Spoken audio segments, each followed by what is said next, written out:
Recording in progress.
Here we go. Good morning. How are you all doing today?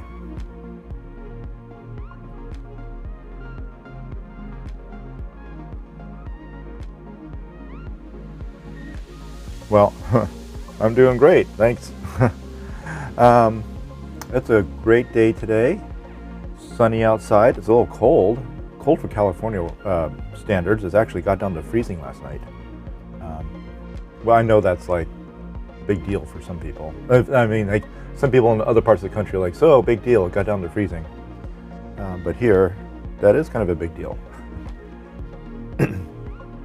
However, it was like so dry, I guess there wasn't really much in the way of frost or anything else. I was hoping that it might get so cold that we might start actually to see a little bit of icicles, especially on things like garden hoses that are dripping a little bit. I remember one year, this was probably about 6-7 years ago, I had a hose outside, a faucet outside, it was dripping.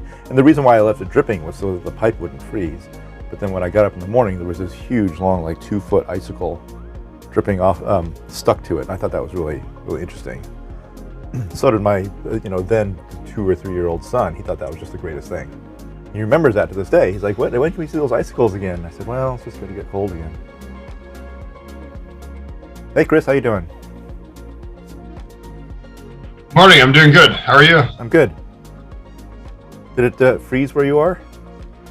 It got pretty cold. It got down to probably 26, something like that. Oh, you're up in the hills a little bit. Is that it?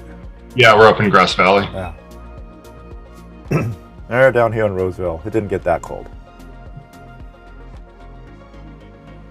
Actually, I remember a few years ago, it must have been 5-6 years ago, it got so cold that the kiddie pool that I had outside, that had like an inch of ice on it. And again, my son thought that was the greatest thing. Okay, you lift that whole thing up, that big 3-foot disc of ice, right? And that's great. Smash it on the ground. Didn't happen here. Oh, but I hope it rains soon. I remember seeing the weather forecast for this week, and it was like rain in the mountains and rain in the foothills, and there's this big circle right over where we live. It said no rain here. Yeah, there hasn't been much here either. A little bit. Nice weather for outdoor activities, but it's not good for our water. Yeah.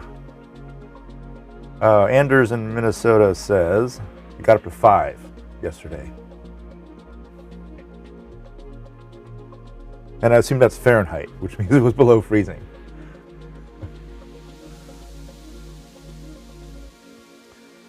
So today we are continuing to talk about pointers, and we're going to see how it relates to arrays, and also how things like arrays get passed into functions, and just a little bit more about, hopefully, some more insight into just what's going on with pointers in general.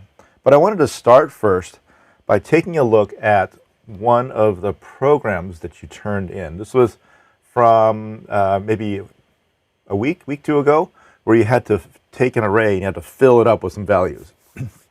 Use some loops to fill up this 40 element array with just some values from 1 to 10, and then what was 100 to 200, and then some random values, and then some collect values. Remember that one? And so I took a look at what you turned in, and it turned out there were kind of like two general strategies for solving this problem. And this is not the exact solution here, but this is kind of a scaled down version of it. One of them looked like this. You got your array that has, in this case, 20 values, and then a loop that fills in the first 8 of them, and then another loop that fills in 4 more of them, and then some direct statements that fills in 3 of them, and then finally the remaining elements of the array are filled in with a calculation that's done by another function. And then you print the whole thing out. And another general strategy looked like this. Still have your array, but now you've got one giant loop that runs from 0 to 19. And then within that loop, there are some conditions to figure out where in the loop you are, and then do the appropriate thing. So here it says if I is less than 8, then fill in the array with just the value of I. If it's between 8 and 12, fill it in with I times 5. If it's 12, 13, or 14, fill it in with these values, and then finally the remaining part of the array is filled in with these values. So kind of two general strategies for solving this problem. There were a few other strategies, but these were generally, people fell into these two camps. And both of these work. They're perfectly fine solutions to the problem. Maybe it just depends upon how you kind of think about this problem. Do you think about the array as a whole and then section off that array into different parts? Or do you think about the array as being individual little parts and then write little loops for each one of those parts? But what I wanted to do was show you what happens when this program gets compiled. And before I do that, I want to show you some smaller programs, and then maybe you can guess what's going to happen when this program gets compiled. So here's a small little program, very tiny little program, that just simply counts from 0 to 29 and then prints out each number as it goes. So what we would expect to see from this is just the numbers 0 to 29 to appear on the screen. I'm going to go ahead and bring that into our Compiler Explorer so we can see what happens when this gets compiled. In fact, here's the program right here.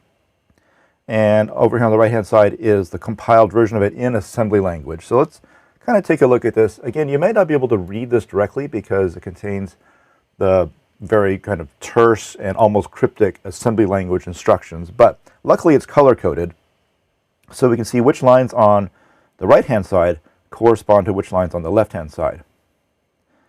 So this yellow section right here is, if I kind of move my cursor over it, is, here's the yellow section right here.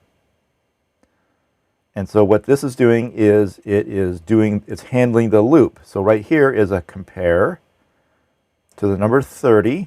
And if you remember from, it was the last time, maybe last week, I said that variables that are stored on the stack show up in this kind of format here, where they're an offset from the base pointer. The base pointer indicates where the stack frame starts. So we know that this is a variable right here. So it's comparing this variable, which is probably the variable I, against the number 30. And if it's now, I don't like these pop-ups that are happening.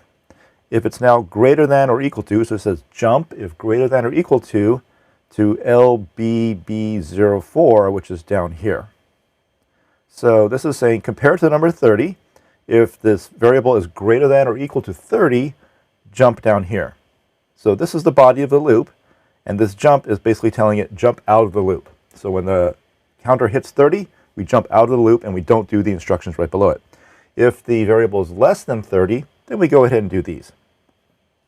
And in here, I can see a call to printf, which is what's inside our loop here. And the rest of these statements here are basically passing or setting up the parameters to be passed to printf. In fact, one of these here says move L string into RDI, but if we look down at what L string is, we can see it's this string, this %d. And that is the string that we're printing out here. So it's actually loading that string into a register and then calling printf so that printf can go ahead and print that string out. Okay, and then the rest of this is adding 1 to the counter and then jumping back up to the top of the loop where it does the comparison again. Okay, so loops are literally constructed as initializing the variable up here, doing a comparison, doing the body of the loop, and then jumping back up to the top of the loop where the comparison is done again.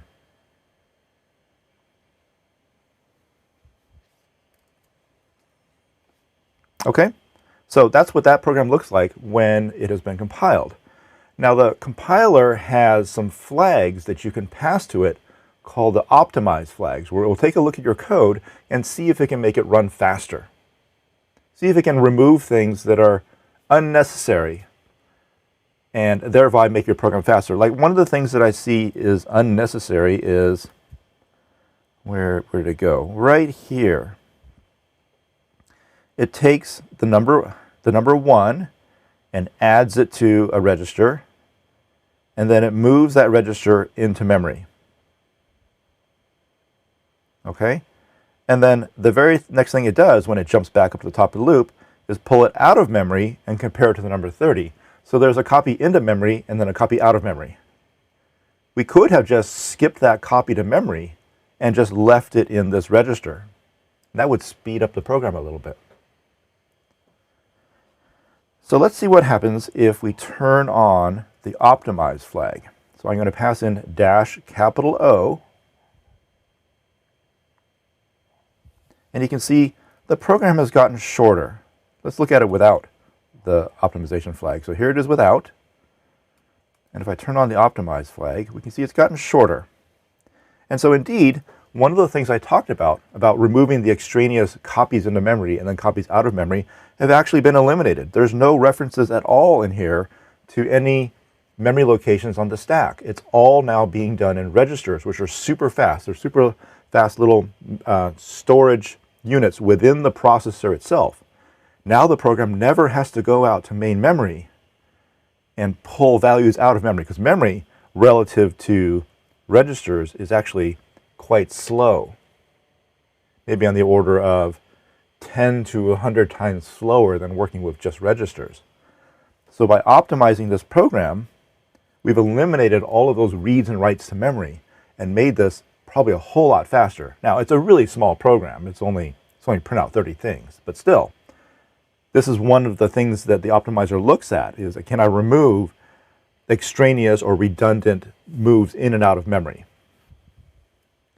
Now, there are different levels of optimization. This is optimization level 1. There's also level 2, which it does additional things. Let's go ahead and enable level 2, and now actually the program is much longer.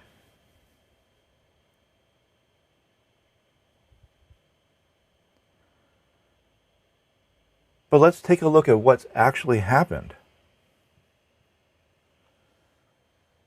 So now in the program, there's no longer a loop. It's just a call to printf, and then a call to printf, and then a call to printf, and then a call to printf.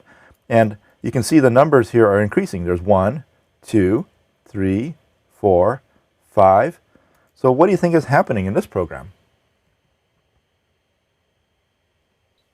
So it looks like you got rid of the comparison and equality checking. Yeah, so not only is there no longer a variable, you can see there's no longer any references to that RBP and the negative numbers. There's no longer any variable. There's no longer any loop at all.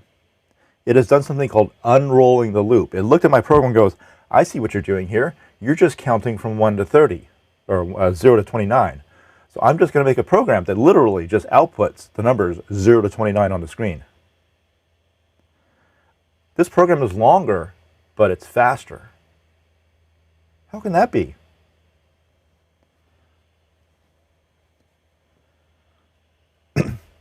So in order to evaluate why this is faster, you have to understand a little bit about how modern processors work.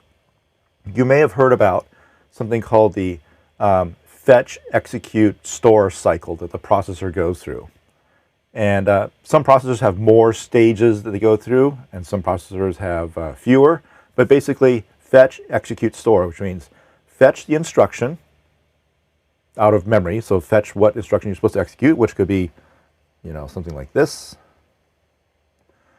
And then execute that instruction. So figure out what, actually, you can break it down into fetch, decode, execute, store. So fetch the instruction, decode what it means, what do we have to do here, execute the instruction, and then store any results away, store it in a register or store it in memory.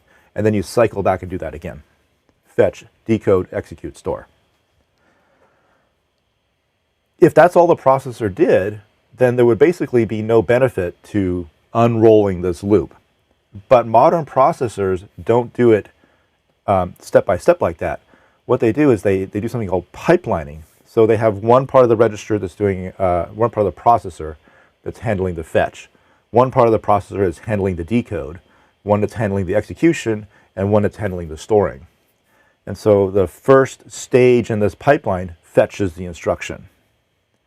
And then that instruction moves into the decode stage. Well, while the processor is decoding that instruction, it's now that frees up the fetch part of the processor, and instead of that part of the processor remaining idle and doing nothing, it actually starts fetching the next instruction. So a decode is happening on this instruction, and a fetch is happening on the next instruction. Okay? And so now the decode is done, and the instruction moves onto the execution phase, freeing up the decoder. So that instruction over here, which was being fetched, now moves into the decode stage, and the fetch part now moves and fetches the next instruction. So now the fetch part is now 2 instructions ahead. The decoder is 1 instruction ahead, and now the execution is happening. So we get what's happening here? Is this instruction is moving down this pipeline, and as it moves down the pipeline, next instructions are coming in behind it. So by the time this pipeline fills up, the processor is essentially doing 4 things at once. It's storing the results from one instruction, executing the next instruction, decoding 2 instructions ahead, and fetching 3 instructions ahead. The picture you want to maybe have in your mind is that old bucket brigade, the way that they used to put out fires right before they had fire engines, is that a bunch of people would line up on the streets and they would hand buckets down from the well to the house that was on fire. And if you only hand 1 bucket down at a time, you're not going to be putting a lot of water on the fire. But if you can get this bucket brigade going, where you've got 10 or 15 buckets all flowing simultaneously down the row, you can get a lot of water onto that fire. All right, so where am I going with this? Every time an instruction comes through that says jump back to another instruction, which happens in a loop, like here, where it says jump up to here, then the pipeline stalls at that point. That's what it's called, a pipeline stall, which means that bucket brigade now has to stop what it's doing. It can no longer fetch the next instruction because the next instruction doesn't come from the next memory address. It now comes from some other memory address. Okay, so the pipeline stalls. The processor now has to empty out that pipeline and start all afresh again, fetching new instructions from the top of the loop. Because the processor doesn't know whether whether this jump instruction is going to jump down here or jump to the next instruction. It doesn't know ahead of time which direction this jump is going to go. Is it going to go here or is it going to go here? The pipeline has to stall, empty out, and then start fresh again. So every time in your program, you've got a jump back to a previous instruction or an instruction ahead that's like somewhere jumping way ahead, the pipeline has to be emptied out. And that slows the processor down by quite a bit, particularly if the processor has more than just 4 stages. Modern processors may have 10 stages that they go through. So why unroll the loop? Well, if you unroll the loop like this, then that pipeline never has to stall. It just fetches, decodes, executes, fetch, decode, execute, fetch, decode, execute, all in a row. You got that bucket brigade totally full of as many instructions as possible. And that speeds up the program. You're trading off memory, the amount of memory that the program consumes, with speed of execution.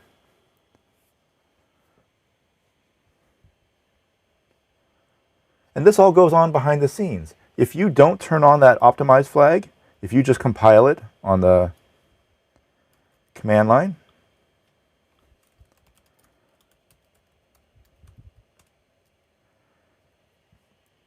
it will produce assembly code that looks like this one here. And if I compile it with that flag,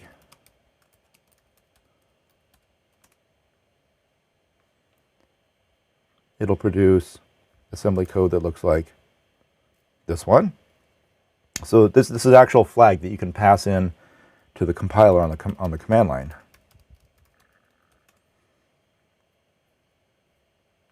And then this compiled version here would be the long unrolled one.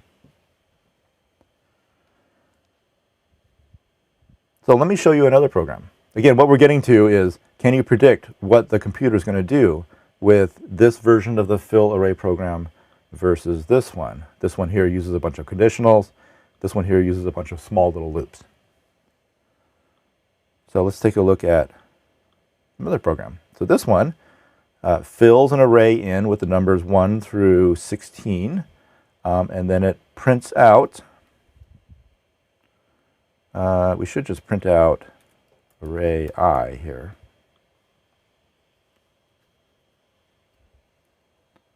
And actually, let me fill it not in with 1 through 16. Let me fill it with like 10, 20, 30, 40, 50. Just make this program a little more complicated for the computer to figure out. There we go. Okay, so let me copy this and we'll bring it over to our Explorer. Let me turn off the optimization.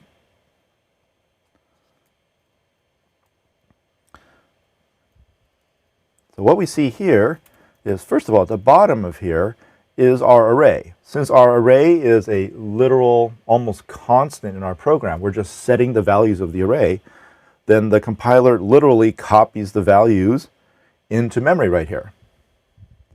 So we can see here, here's a constant array, which is the name of our variable, inside of main. And here it is.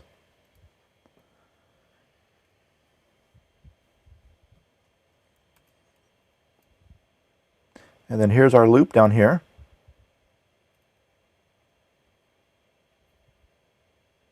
Actually, first of all, right here, this little section of code, lines 6 through 9, is actually copying our constant array here, which is in the program code, into the stack, because this is a local variable. So this little bit of code here takes the array that's in the program code and copies it into the stack. And then down here, I see things like add 1, so I know that this is the I++. And then there's a jump back up to the top of the loop. Here's a comparison to the number 16. So I know that's this part of the program right here. And there's a call to printf, so I know that's this here. So I can kind of see where the lines of the program over here relate to the lines of the assembly code. So let's turn on the optimizer. And it got a little bit shorter, again, because of the reduction of removing the extraneous memory copies in and out of memory. And also, now instead of copying that entire array onto the stack, it's now just referencing that array directly in the program code.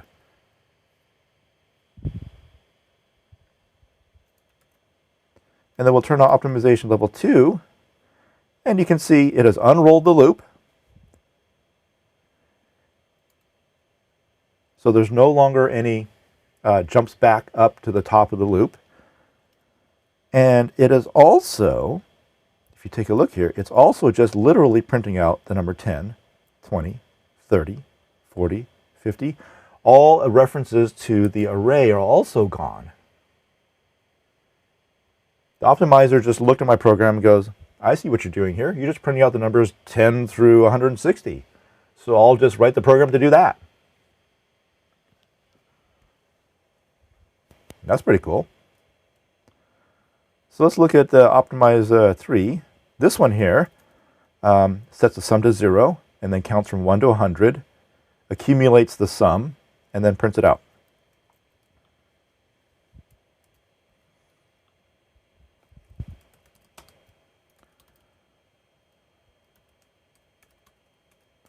So if we run it, it prints out the number 5050, which is the sum of the numbers 1 through 100.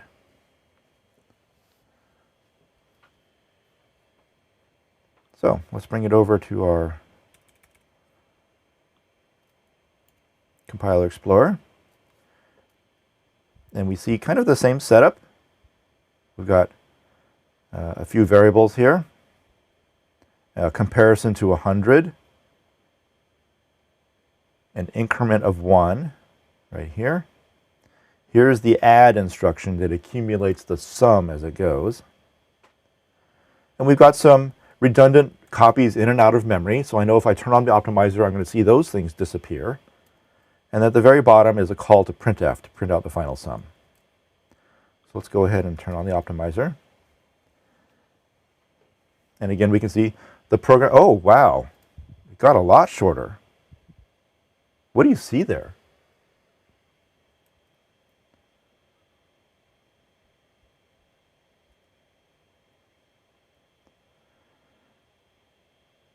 Take a look. What do you see there?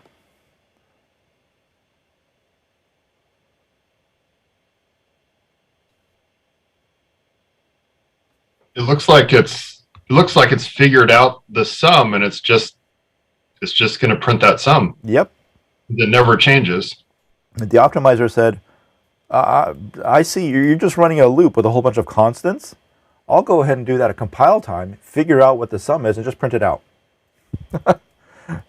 So it just says, I know the sum is going to be 5050. I'll just print that out. But I've said earlier, I hope I've said earlier, that today's modern optimizing compilers for things like C and C++ code are really good. They can look at your code, figure out what your intent is, and sometimes just short circuit that and just produce the result. And the way it works is some programmer at some point in the past wrote basically a pattern matcher in the compiler. It says, if you see code that looks like this, a short little loop that starts at a constant and ends at a constant and just accumulates a sum inside of it, just go ahead and kind of, we can look at that code and figure out what it's doing and then just pre-calculate the result. So somebody wrote a little pattern matcher that looks at your code and sees if it matches that pattern. And if it does this other thing instead. So instead of generating the code it would have done, it swaps in this optimized version of it.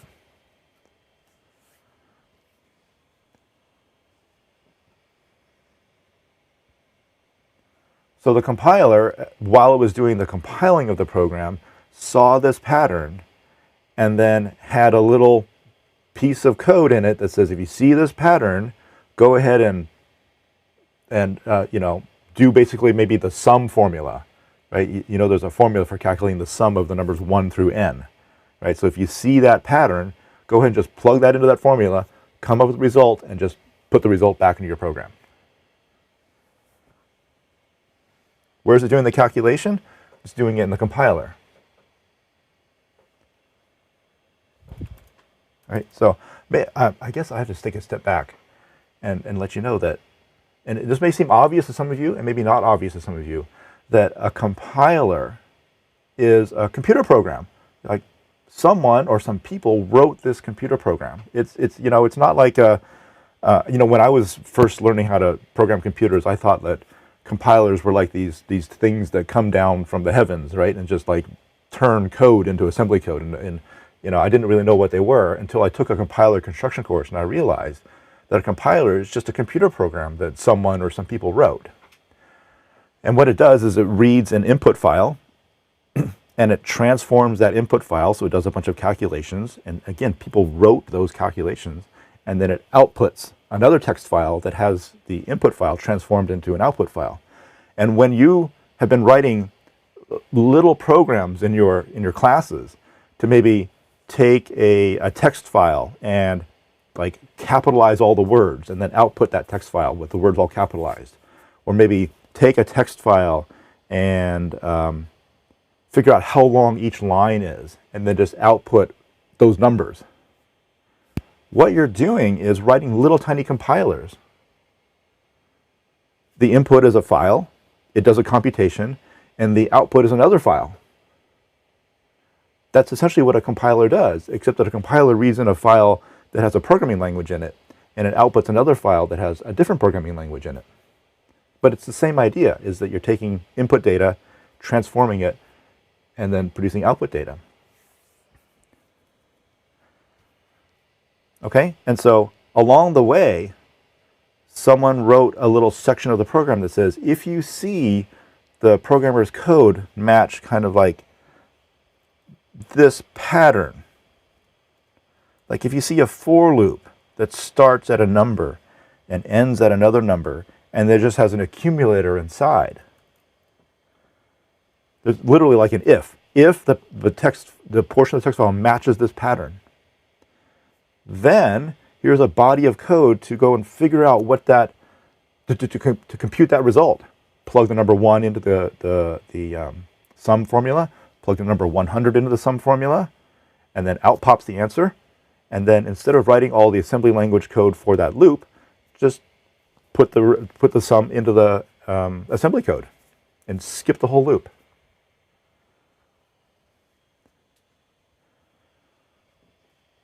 So the program that being compiled, this program right here, never did the computation to begin with. It was all figured out ahead of time before the program was ever run. The compiler figured out what the intent of the program was, and they just pre-computed the result. Yeah, the code was intercepted at compile time, and the work was done by the compiler, and the value was just put in. Exactly right, David.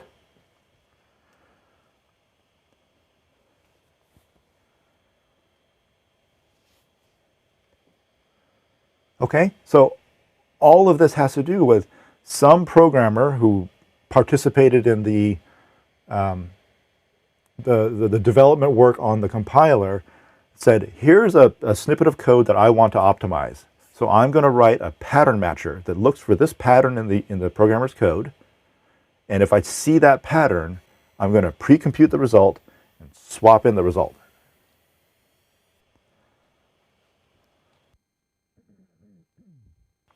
And you're right, it technically uses processor cycles to pre-compute, but now the pre-computation has been done at compile time. If I run this program, let's say 100 times, I'll see the number 5050 appear 100 times on the screen, but I only had to compute that result once. I only had to expend the compute cycles once, instead of computing it 100 times and just producing the same result each time.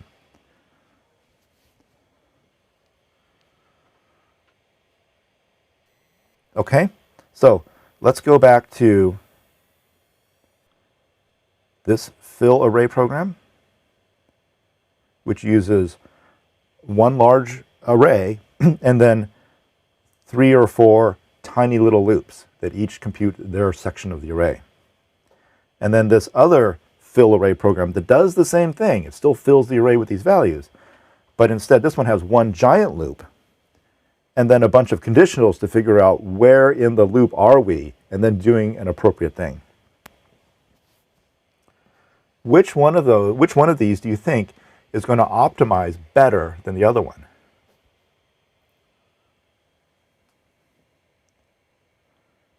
What's your prediction? Is it number 1 or number 2? My guess is the first one Why is with that? that one should optimize better. Why do you think so? I guess. Well, because each of those small loops, it can unroll and optimize. Okay.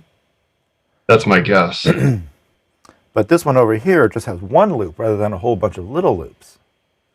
It has one loop, but it has a lot of conditional checking. Okay. Anyone else want to predict?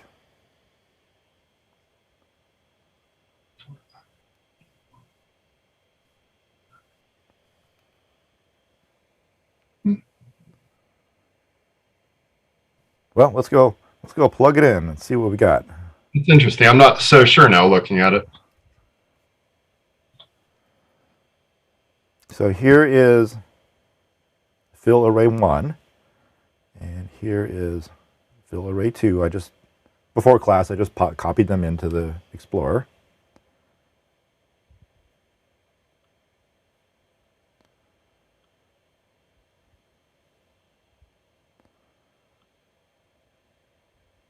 I'm trying to. Oh, I just messed up here. I closed the window, and now I don't have the panes separated again, and I don't remember how to separate them into 2 separate side-by-side panes. Let's see. I know I can. Oh, I can reset the UI layout. Let's see if that'll work for me. Nope. Yeah, I can do that clearly. Oh, I almost had it. There we go. Got it. Okay. Let's switch over to Clang, which is the same compiler we're using.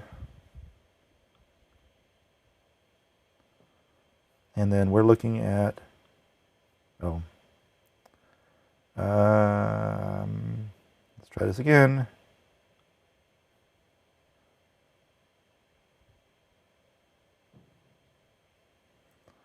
Let's see, editor number 1, which is this one here. I think we can close this. Sorry, I closed one too many panes, and now I've just messed things up. So let's, okay. All right, so here is program number 1. And let's take a look at the unoptimized code. So right here, you can see I'm moving the cursor over here. Here's the code for that first little loop that just fills the array in with the numbers 0 through 7. And so I can see here's the increment by 1. Here's a comparison to 8. There's some stuff going on in here, but I assume this is all working with the array. I can see there's variables in here, but this number is fairly large. That suggests to me that this is the array that it's filling in. Okay, and then there's another little section of code down here, which is the second loop. Here's the copies directly of the numbers 100, 200, and 300 directly into the array. And then here's this loop down here that calls this, where is it? Where's call? Call calc. And then finally, a loop at the bottom that prints out the array. So let's turn on the optimizer.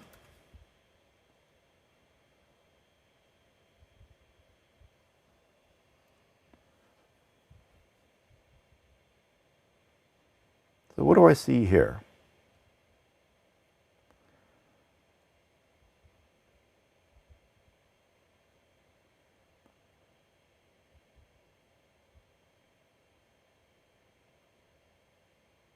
What I think the optimizer has done here is removed a lot of the extraneous copies into and out of memory.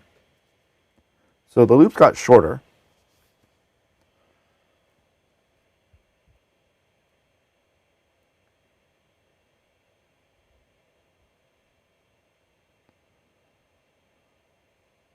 Also, what I see I'm scanning up and down. Also, what I see is that there's no more calls to the calc function.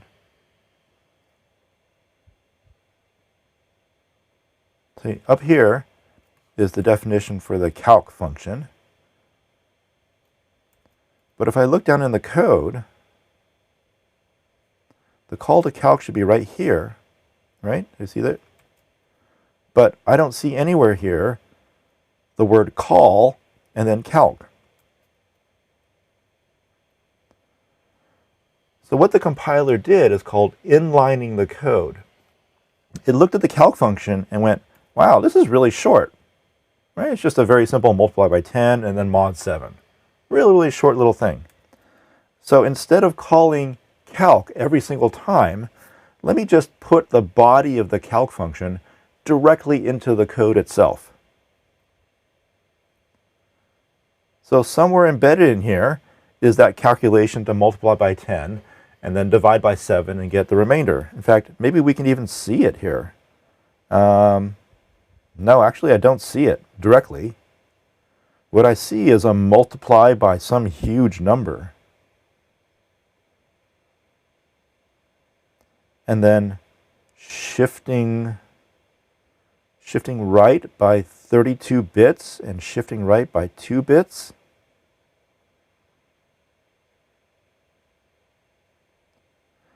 Well, the optimizer is smarter than I am at what this is, but this is basically a calculation that multiplies by 10 and then it gets the remainder after dividing by 7. But apparently it can turn that into a multiply by some huge number, taking advantage perhaps of the fact that when you multiply an integer by a huge number, the numbers wrap around to the other side. If it knows that, then it can take advantage of the fact that that happens. And maybe instead of multiplying by a small number, you multiply by a big number and work with that wraparound. That's what I'm guessing is happening here. But anyway, the point here is the body of the calc function has been basically transplanted directly into my code itself, thus eliminating one of those calls to another function, eliminating one of those pipeline stalls that happens when you call another function. You jump to another memory location.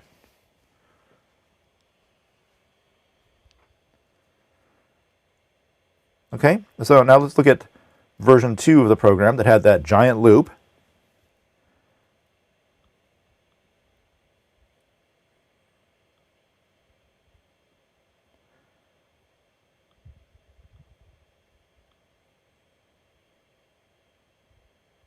And here's this one. So we've got the calc function at the top, and then we've got a, let's see, this part here is handling, you can see where it's highlighting the code on the left-hand side.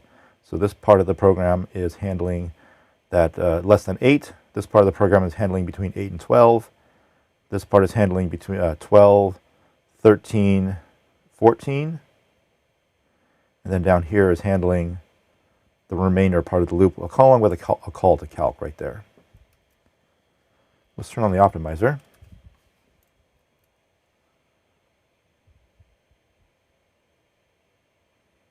So here's this part of the program. And here's this part. I can also see that the call to calc, I think, is gone. Where's that? That should be here. So again, it inlined the call to that calc function and just took the body of that calc function and dropped it right into the program.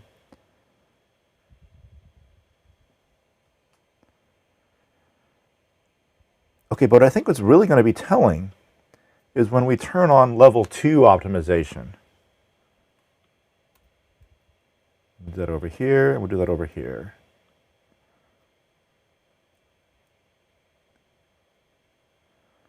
So now look what happened to program number 1.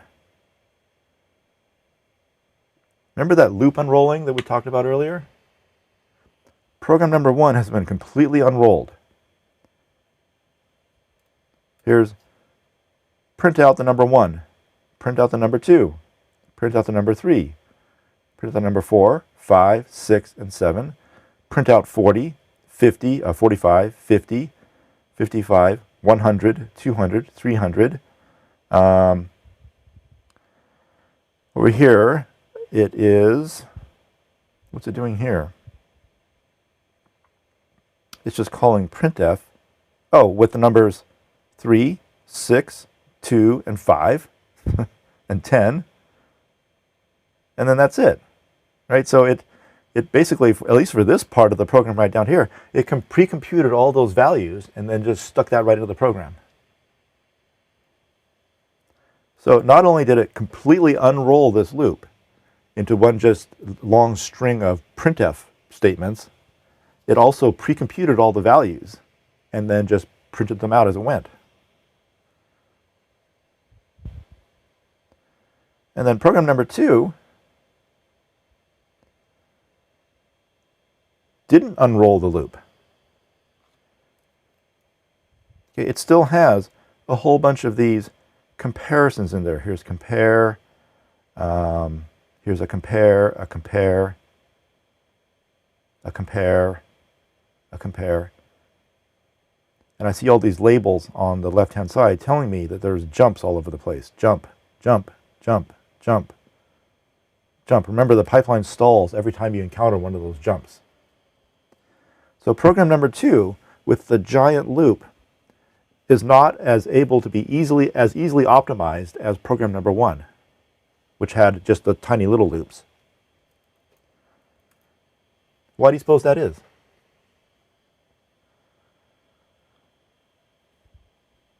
Why was program number 1 so easily optimized into just a whole string of printfs? And program number 2 still has one giant loop with a bunch of comparisons inside of it. I think it has to do with that pattern matching I was talking about.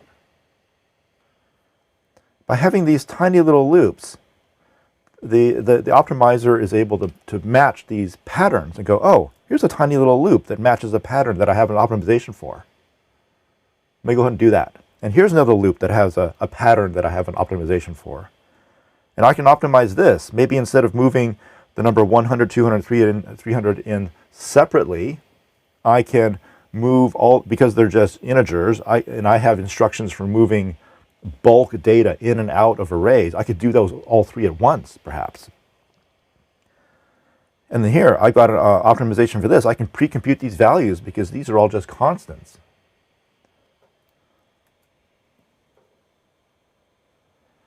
So I can turn this program into just a bunch of printfs. Whereas this program over here, none of these kind of match my patterns, right? It's all scattered like puzzle pieces. And so nothing in here matches those nice clean little patterns that I have already programmed into the compiler. And so it can't optimize this one quite as well as program number 1. So I guess the long story short is, I mean, still, I would encourage you to write a program, particularly a short one, the way that makes the most sense to you. So if it makes the most sense to you to write one giant loop with conditionals to figure out where in the loop you are, then it's probably better to get a program that works correctly. But as you progress in your maturity as a programmer, you might want to start thinking about these things, of writing programs that the optimizer can leverage. If you can write a program that has little tiny loops in it that you know the optimizer is going to recognize as a pattern and then replace with nice optimized code, maybe think about doing it that way. But I would say get the program to work correctly first and then think about optimizing later. That's always a good rule of thumb. Get it to work first, optimize later. There's this thing called premature optimization, which is spending a lot of time up front trying to write your program to be fast rather than correct. Get it correct first, then get it fast.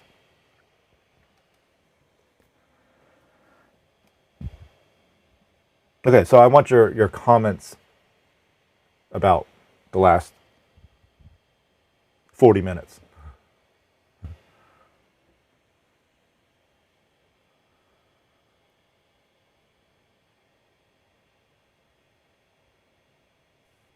Still trying to understand it. I came in later in the meeting, so I was, yeah, just a...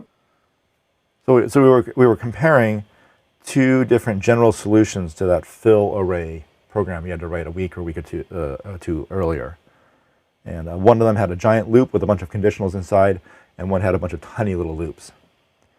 And we were looking at different ways that the optimizer makes that code faster by doing things like inlining the bodies of functions into your program itself, so taking away the calls to functions, unrolling loops so that you just get a sequence of statements rather than statements that loop back and stall the processor pipeline and make it slower, and things like removing redundant copies in and out of memory and keeping things in registers as much as possible.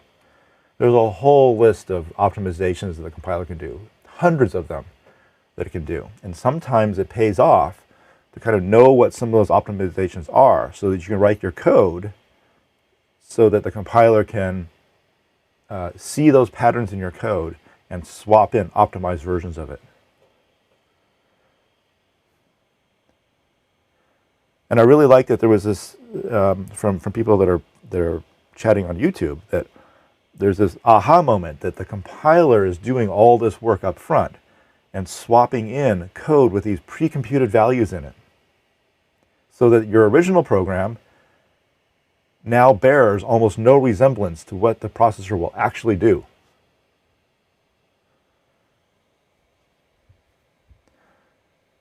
One thing I notice over here in this version 1 is all these lines of code are white, which means there's no corresponding lines over here in my program for these. There's no direct correlation between this line of code and something in the assembly over here.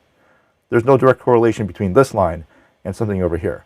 The compiled program now is almost completely different from my original program. The result is the same. It still outputs the same thing on the screen, but the way it computes that result is now vastly different.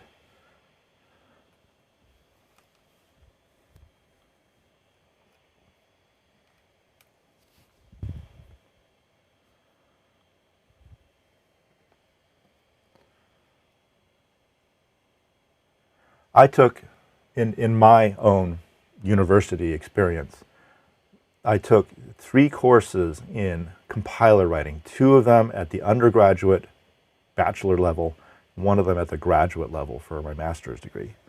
The undergraduate one was actually, it was not 2 courses, it was 1 course broken up into 2 semesters, right? So you had fall semester and spring semester.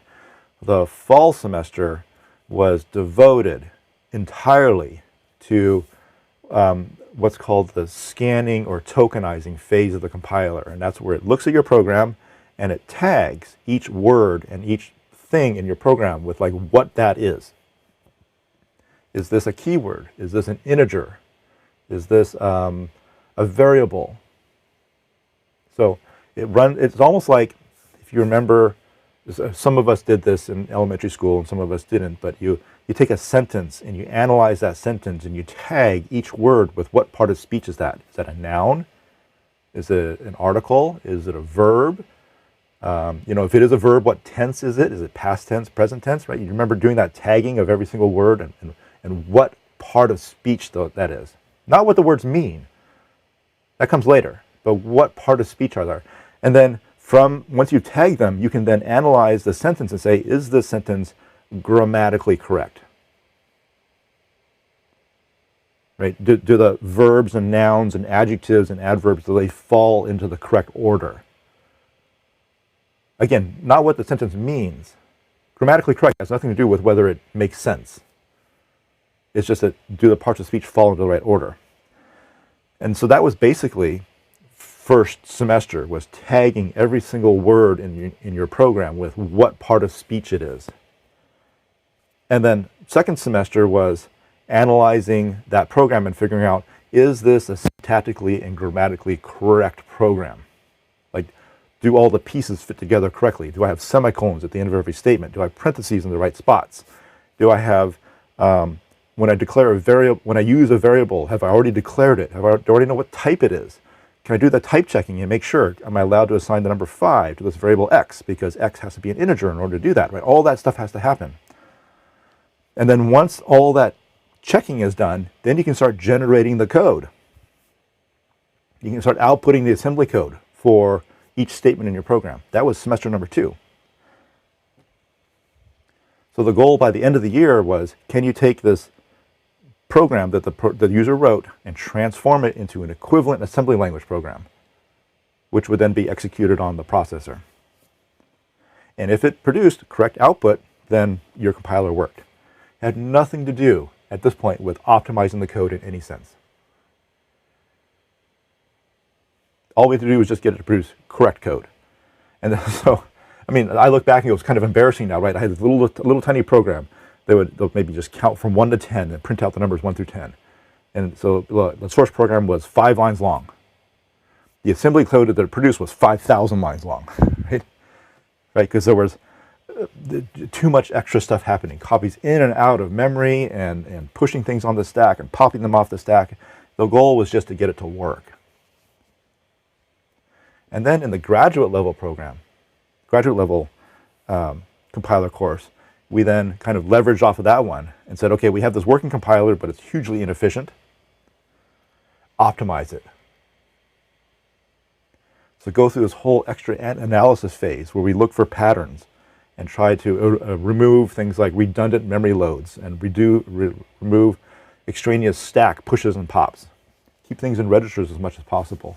Get rid of variables that aren't being used anymore. Right? So even though you're not calling any functions, you're not going in and out of scope, if you got a variable up here that you declared and you used and you no longer are using it down in this part of the program, recycle that part of memory. Use it for something else. So you have to analyze the not only what's called the lexical scope of the variables, like when do variables come in and out of scope, but when do they actually cease being used? And if they're no longer being used after this part of the program, recycle that memory for something else. Use it for another variable. So then we were graded on how well did we take this ugly, ugly code that came into the optimizer, and then how compact did we make it? Yeah, that was a tough semester, but so eye-opening into how things like optimizers work.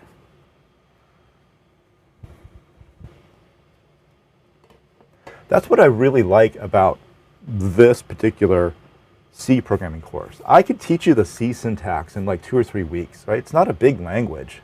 You already know loops and conditionals and variables. You already know the basics of programming. You're just learning a new language, right?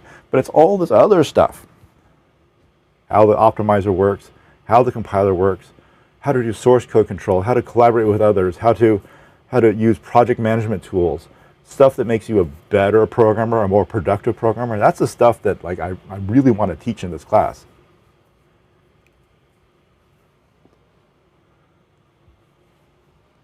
We're asking, are there any bugs with the optimizer? Sure, right? You know, it's just a pattern matcher. And sometimes bugs creep in. Sometimes the code that it produces actually is not correct anymore. It's actually incorrect for a couple of reasons.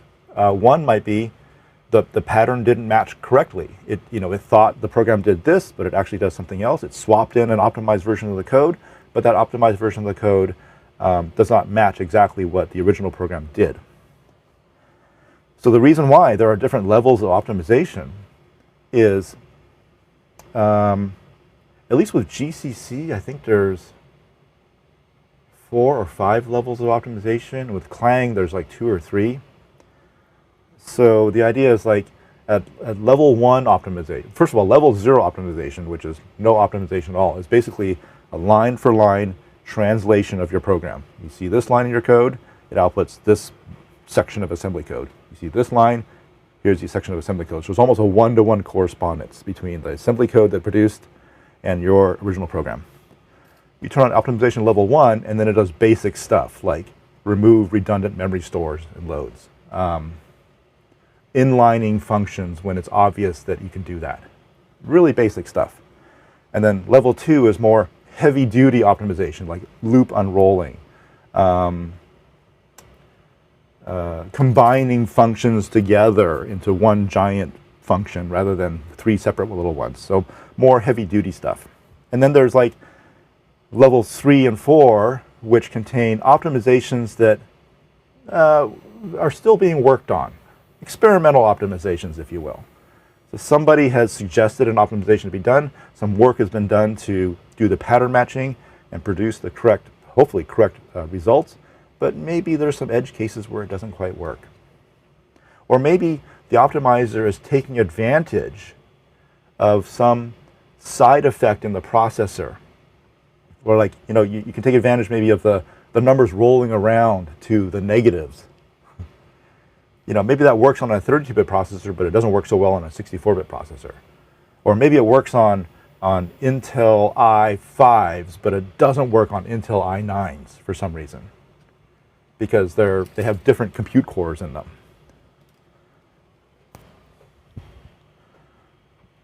So you can turn on those levels and go, well, I know the program will be faster, but there's a slight chance that it actually won't work correctly because it's experimental.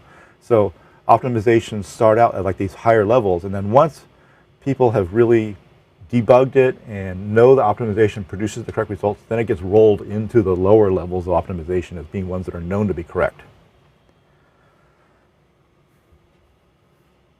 So I would say with level 1 and level 2, you're not going to run into any bugs with the optimizer. It's when you get into like level 3 and level 4, then you might run into bugs with the optimizer.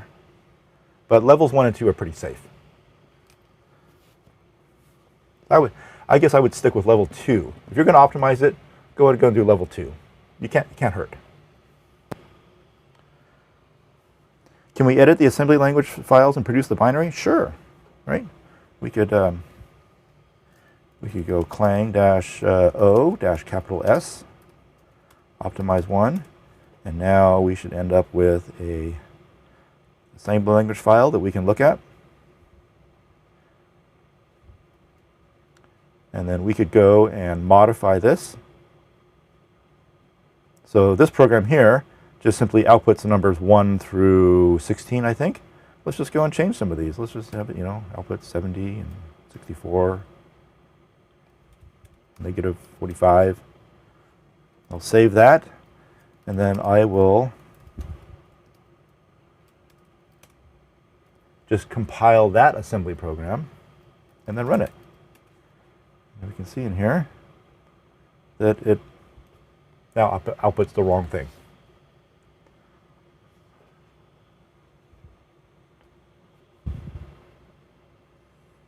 So these numbers here that it's printing out matches the changes that I made to the program.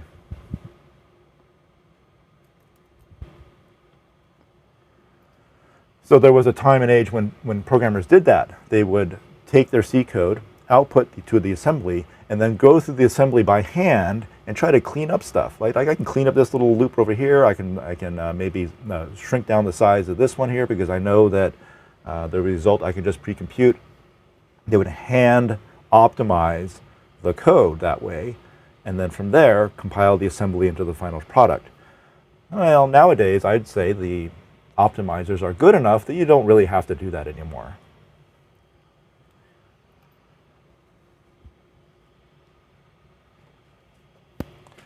Okay, so the last 45, almost hour, this part of my notes right here. See all the rest? We'll just see where we go with this.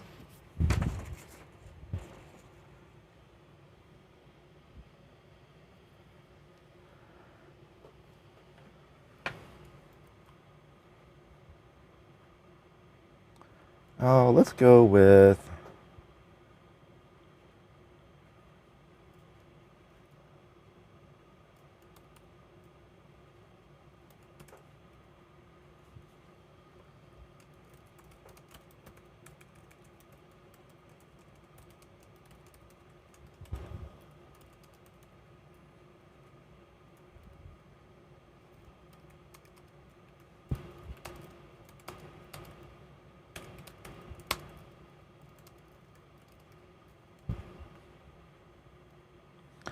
here's an array of 7 integers.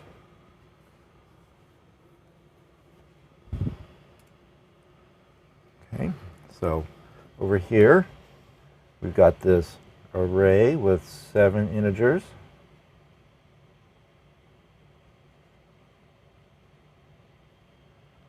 Numbered 0, 1, 2, 3, 4, 5, and 6. And we've got 5 here, 2, 1, 9, 4, 10, and -6.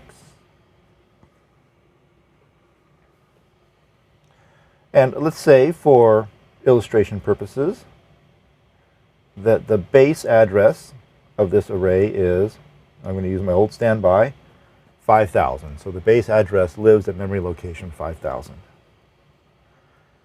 Where does this number 2 live? What address does it live at?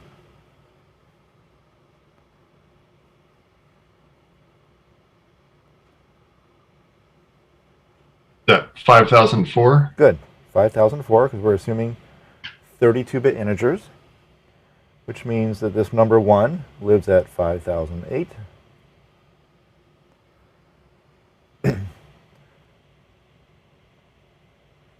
So if my program contains this expression, which says look at element number 4 of the array,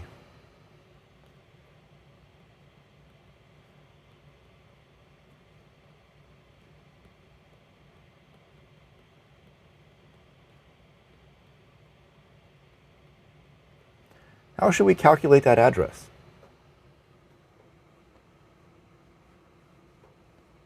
So play the role of the computer. How do you figure out what memory location to look at? Would you take the base address, so the address at 0, the index at 0, and then add how many, like 4 times the bits or whatever? Yes. So you take the base address, not BAS, not that kind of base, that kind of base, plus 4, but then you have to multiply that 4 by the number of bytes that each one of those elements takes up. So they take up 4 bytes because we're 32 bits. Maybe I shouldn't have used 4 here as an example because now it's confusing. Let's use 5.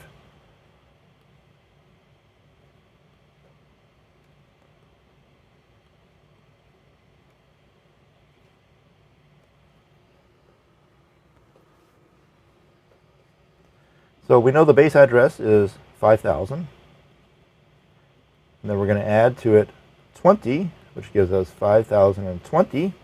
And so we know to go over to memory location 5,020.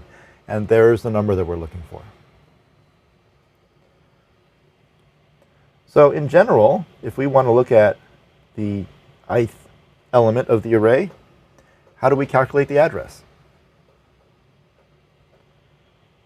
Right, we're going to do the base address. I must have fish on the mind. Or musical instruments, I don't know. Base plus the element number we want to look at times, now in this case it's 4, but in general it's going to be the size of whatever kind of the fundamental element is.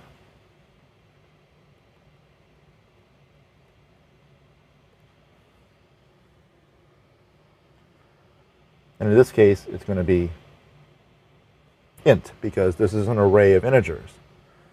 In fact, since array is declared to be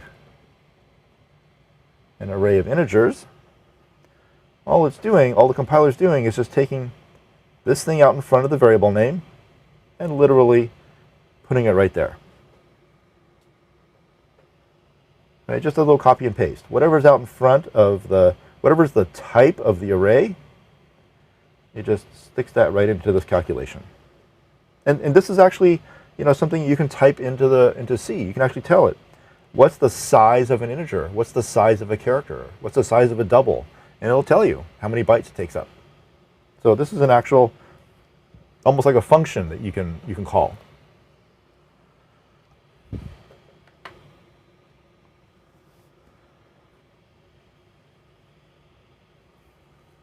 Okay, so anytime you want to index into an array, it just takes the base address of that array and adds to it the element number times the number of bytes each element takes up. Well, where does it get this base address?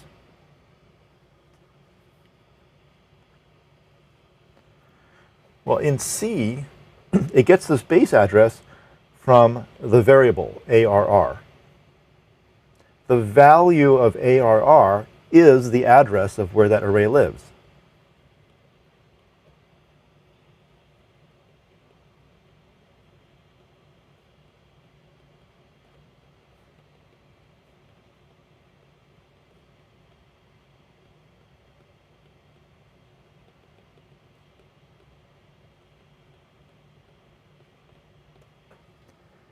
If we were to ask the compiler, what's the value of ARR? What's the value of the array variable? It would say 5,000. In fact, maybe we can try that out. We say printf.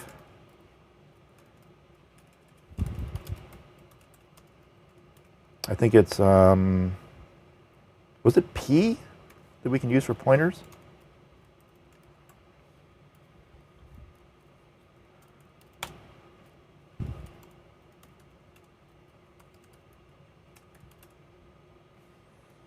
Now, it's not going to say 5,000 because 5,000 is a convenient number for me, but the real number is this. Right? So this array lives at this memory location. It's a 64-bit integer, 64-bit quantity.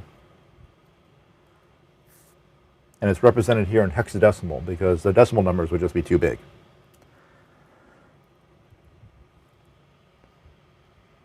All right? So the value of the array variable itself is the address of where that array lives. And it's also the address of where the 0th element is.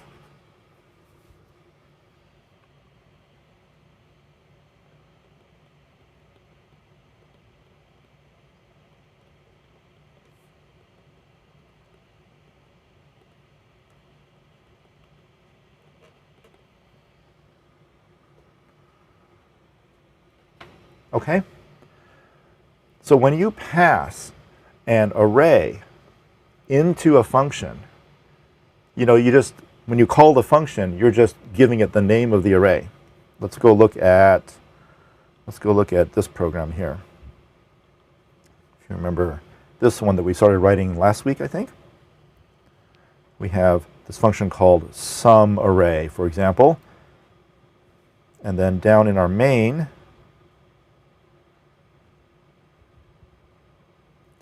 I call SumArray and then just give it the name of the array. So when I pass in the name of the array, what I'm passing in is its value. And its value is the address of where that array lives in memory.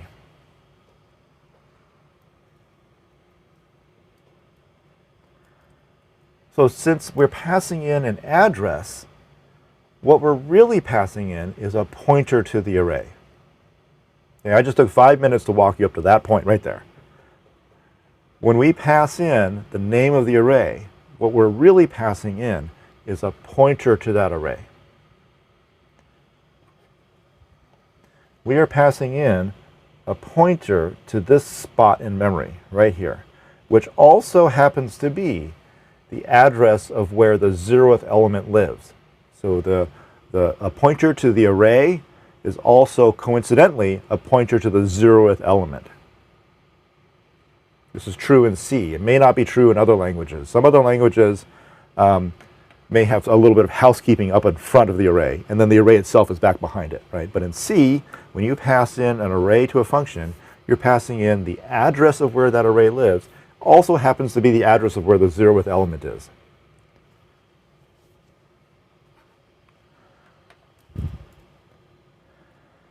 So since we're just passing in a pointer, I'm going to come back up to SumArray, which is, if I can find it, here it is. We can either, now notice we compiled the program, it ran just fine right here, but we could also change this notation to say we are passing in not an array using the bracket notation, but passing in a pointer to an integer.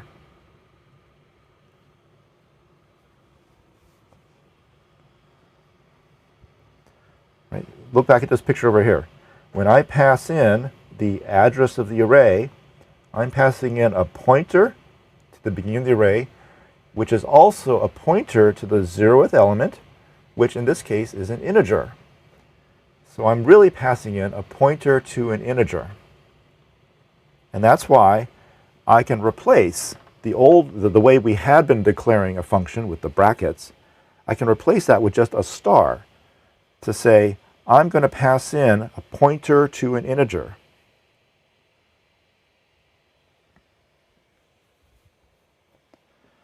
And a lot of times when you look at someone else's C programs, if they're passing an array into a function, you'll see it written like this. I guess it's a little bit shorter. You know, it's one character shorter. You just put a star instead of the two brackets. But really, that's what's going on behind the scenes. You're just passing in a pointer to the 0th element of the array. And since this is an array of integers, we're passing a pointer to an integer into this function called sum.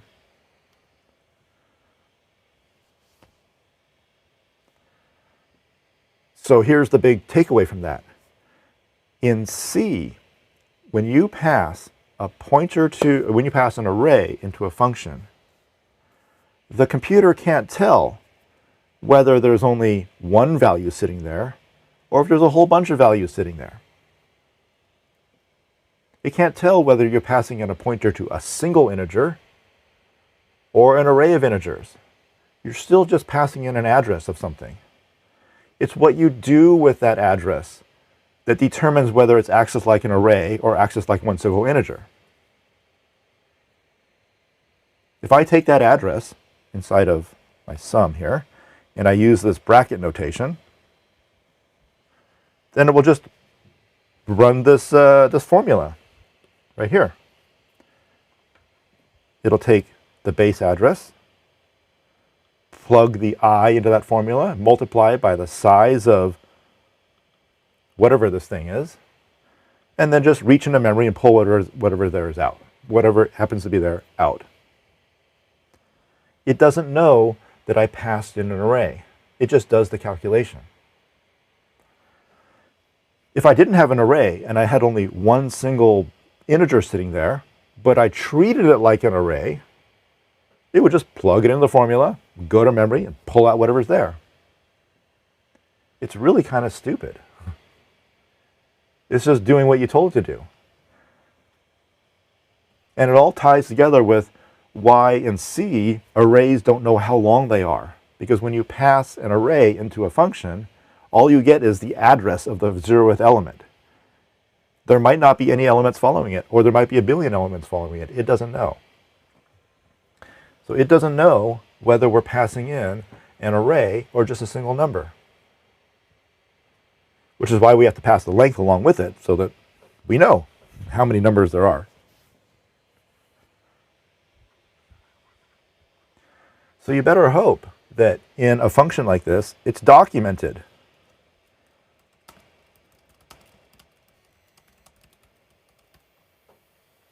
That this is an array of integers, not just a single array, not just a single integer, but it's actually an array.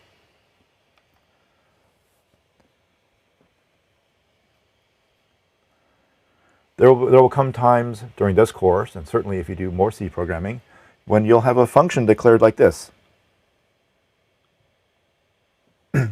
I'm not talking about in general here, but right here.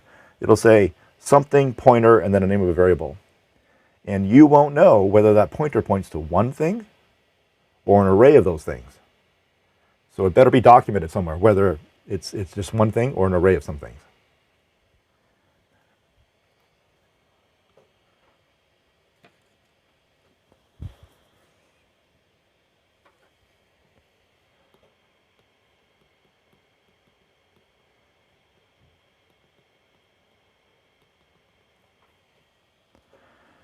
So since pointers are just addresses, and addresses ultimately are just numbers, you can do arithmetic on them. You can add and subtract from them. Now the question here is, since a string is technically just an array of characters, if you want to pass a string into a function, can you just pass it with char star instead of char and then brackets? And the answer is yes. In fact, typically that's how you'll see strings passed into C functions. You'll see the star there instead of the brackets. And you just have to know, or hopefully it's documented, that this is a string, and not a pointer to a single character.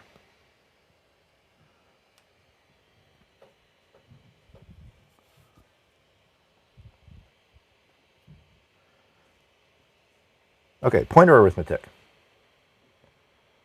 Let's say I have int array with 5 elements in it. So in my program, if I just said print out what you see at, now this is not totally C syntax here, but if I just said print out whatever you see at whatever ARR is pointing to. Remember, ARR is pointing to the array, and this star in front here says dereference that. Go follow that pointer and then tell me what that thing is pointing to. Here's my array.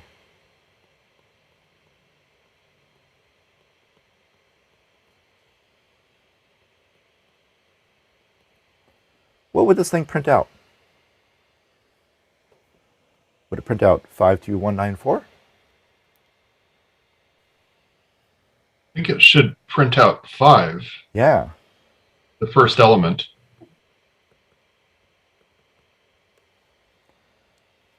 Remember, ARR, this variable, is pointing to the array, which is also just the 0th element. So if I dereference the array, it'll just go to that memory location and just tell me what's there. It's number 5.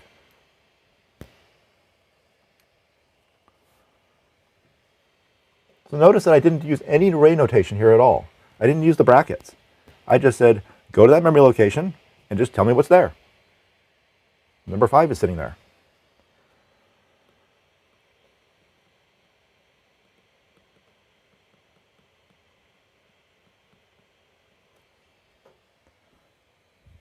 Okay, how about this? Let's add 2 to the value of array, and then just tell me what's there. Now, there's going to be a little twist to this, but tell me what you think is going to print out.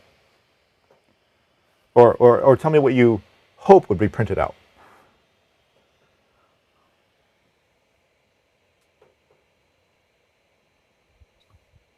I would hope it prints out the second or the value at index 2. Yeah.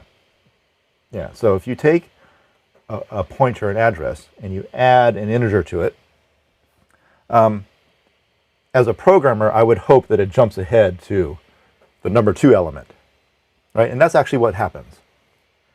So what it does not do is just simply literally add the number 2 to the address, which would put it like halfway through this number 5. That's not what I, as a programmer, want it to do, right? So what's actually happening behind the scenes is it's taking this number 2 and it's plugging it into that array notation formula.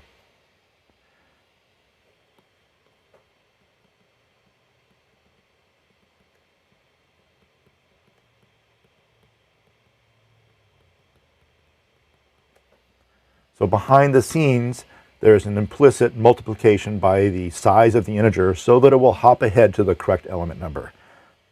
This is a nice convenience for the programmer, that when you add a number to a pointer, it takes into account the size of each element.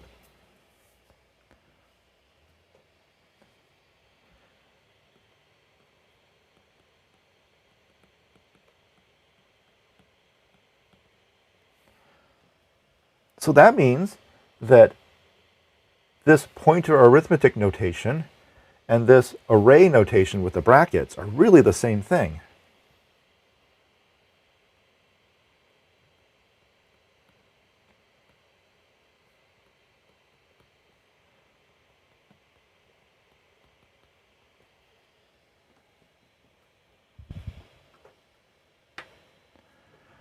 If I take the base address and then jump ahead to 2 elements and then dereference whatever that thing's pointing to, so I take the base address here and I jump forward by 2, then whatever this thing is pointing to, that's what the pointer arithmetic notation is going to return.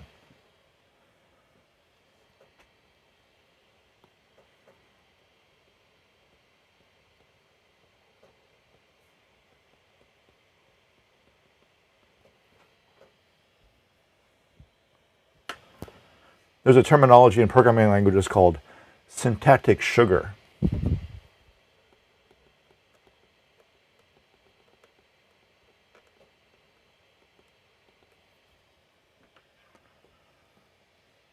It's like sugar coating on a donut, right? It's there to make it taste better and more palatable to you as the programmer. The bracket notation is really just syntactic sugar for this underlying dereference pointer arithmetic stuff. When you type in brackets with a number inside the brackets, the computer actually translates it into the pointer arithmetic style, and then that's what it actually does. So that means in my program, I can come over here and I can replace all of these accesses to the array using the brackets with this pointer arithmetic style.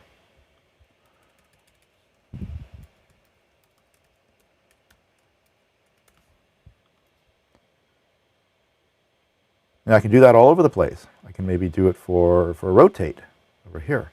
I'm going to leave the declaration exactly the same because, again, using the star up here without the brackets and using it without the star and the brackets, those are exactly equivalent to each other. One is just syntactic sugar for the other.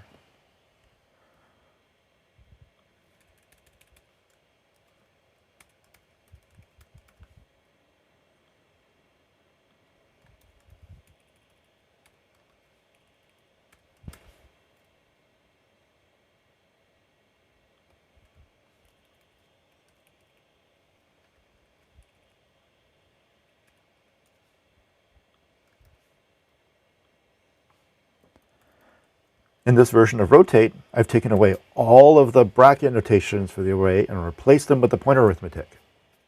And this program will still work completely identically to the one I had before.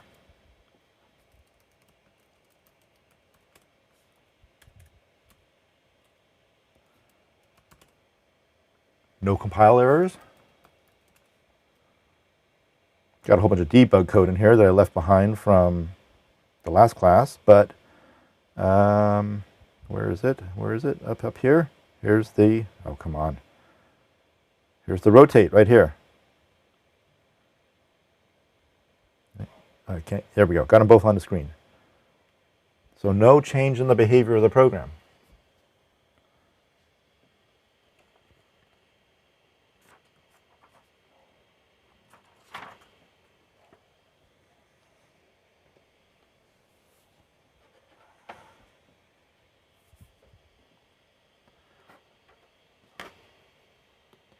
So we'll do one more thing and then we'll take a little break.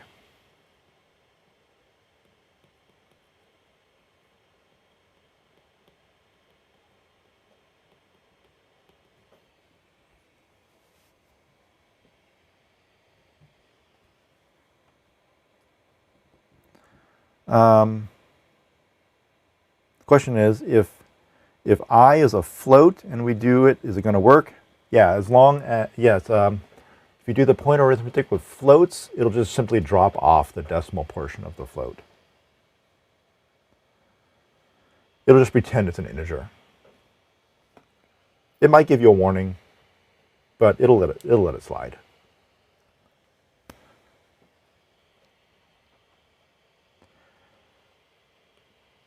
So way back at the beginning of the semester, I said, when you use scanf, you need to put this ampersand on here.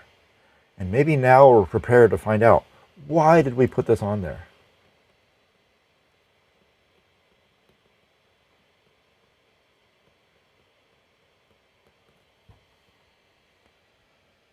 Why does scanf need the ampersand in front of the variable name? Why will it not work if we leave that off?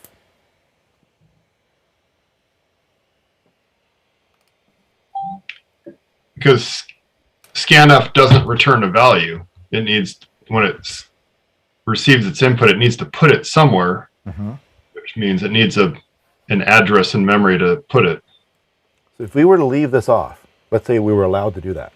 If we were to leave this off, what we would be doing is we would be passing in the value of x. And so scanf would get a copy of that value. Then it reads input from the user. It puts that value into X. And then what happens when that function returns? That value goes away because it goes out of scope, because all it got was a copy of the value of X. So any modifications that scanf makes to that variable doesn't exist outside of the function because it got a copy of it. By putting the ampersand in front of the X, we're telling it, don't pass in a copy of the value of X, pass in the address of X. So scanf now has the address of where X lives, and it's able to make a modification to that location directly, which means it's modifying the variable that lives outside of scanf.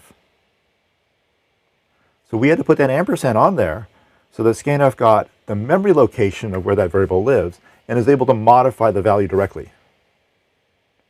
Without the ampersand, scanf would only have a copy of its value, and any modification it made to it would be thrown away.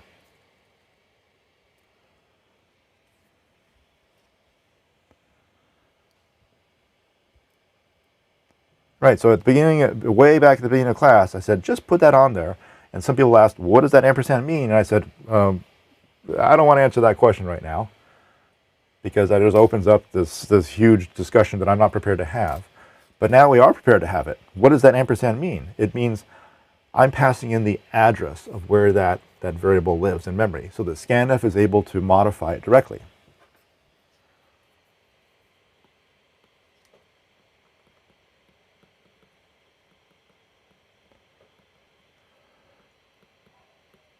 So why, when we pass a string into scanf, do we not have to put the ampersand on there? That was the recipe that I laid out at the beginning of the semester. I said if you're reading in an integer or a float or a double or a character, you got to put the ampersand on there. If you're reading in a string, you don't put the ampersand on there. And I said that's just the recipe for now. We'll explain later. Why, when I'm reading in a string, no ampersand? A string it's an array, so it already passes the actual memory address. Yes. Remember, the name of an array is its address.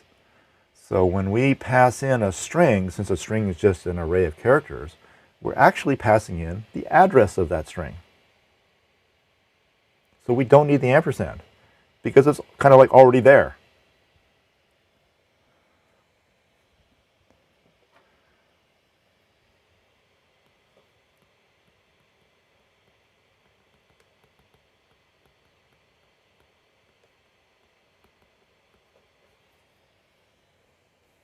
Abdul got it right. It's already a pointer, so we don't need to put the ampersand on there. It turns out that in C, if you put the ampersand in front of an array, you don't get the address of the address. It just gives you the address, right? So putting an ampersand in front of the name of an array is completely redundant. You don't need it at all. You can't put it on there. It won't do what you think it does.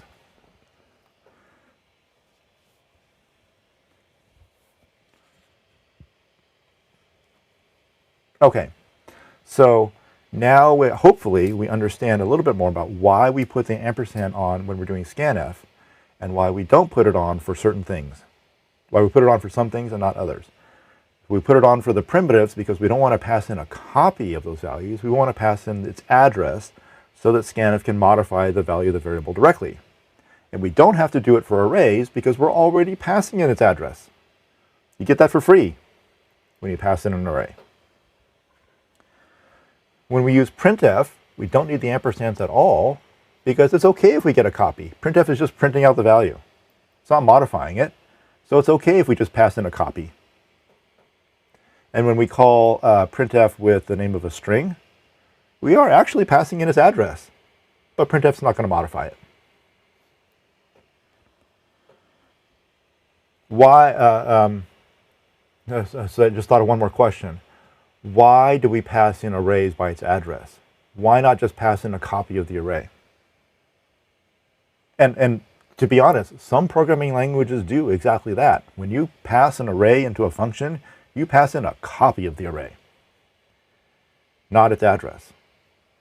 Why did the people who develop the C programming language make that conscious decision that when you pass an array into a function, you get its address automatically. You don't get a copy of it like you do for everything else. What could have been the practical reason behind that? Making another array just be like, it would take more memory, more time to do. Yeah, exactly. That means the array you're passing in could be huge. Could have 1,000,000 elements in it. And so if you make a copy of it, you got to copy all 1,000,000 of those things. That takes time, takes memory. Much faster, much easier to just pass in the address. The danger is, now that function has the address of the array and it can modify it. So there's a risk to the caller that the function you're calling might modify the array.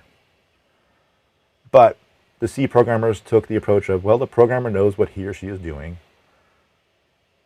And so if the intent was to modify the array, they would write the statements to do that. If the intent was not to modify the array, they wouldn't do that.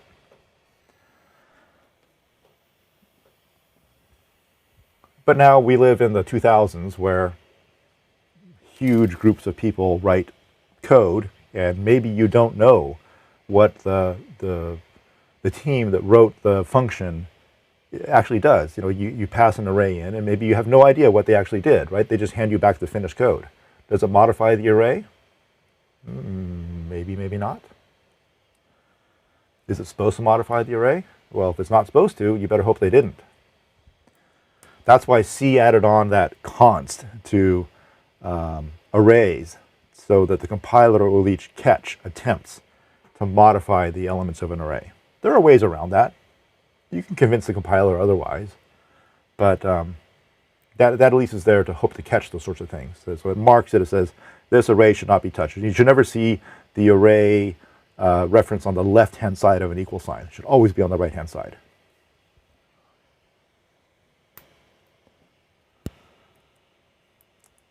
Okay. Well, I've been blabbing for an hour and a half now, so let's take a little 10-minute break, and then we'll come back and we'll go over this week's assignments, and if there's time, we might even get a chance to do the back side of my notes.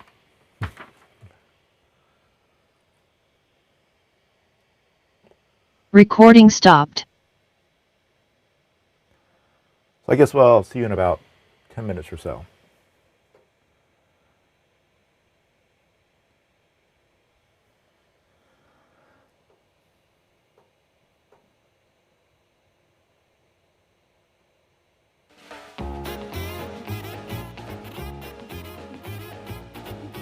Oh, let's see if I missed any stuff in the YouTube chat. Let me scroll up through this.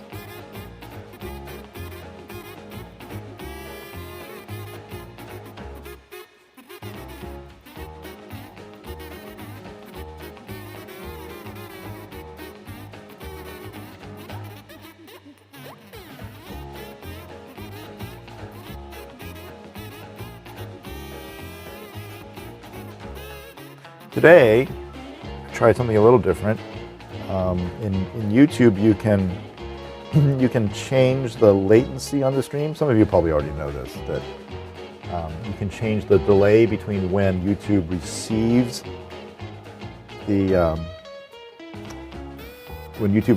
the video stream and when it actually gets displayed to you. And normally there's a latency of about 30 seconds. So I say something and then you don't see it for about 30 seconds. The advantage there is that if there's any kind of glitch in the encoding of the stream, or if on my end my internet service slows down and I can't deliver the frames to YouTube fast enough, then there's a 30-second buffer in there in which I could catch up. I can lower that latency down. I've got it set to 10 seconds right now, which means there's less time to catch up if problems occur, but it means that now you see things only 10 seconds after I say them, instead of 30 seconds. And I can lower it even further. I can lower it down to like just 1 or 2 seconds. But there, I really run the risk of, if something happens on my end and I can't push the frames out fast enough, then YouTube will just start dropping frames and you'll get glitches in the video. That's how Twitch does it. They do really low latency, but it means it's really susceptible to any problems in the pipeline along the way. So So I'm going to try this 10-second setting and see how things work.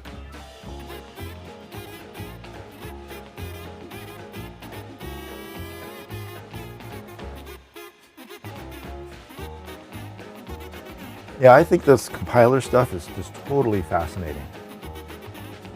And just when I was developing compilers back in my university days, you could buy whole books on optimizing C code, like things you could do to your C programs to get it to run faster.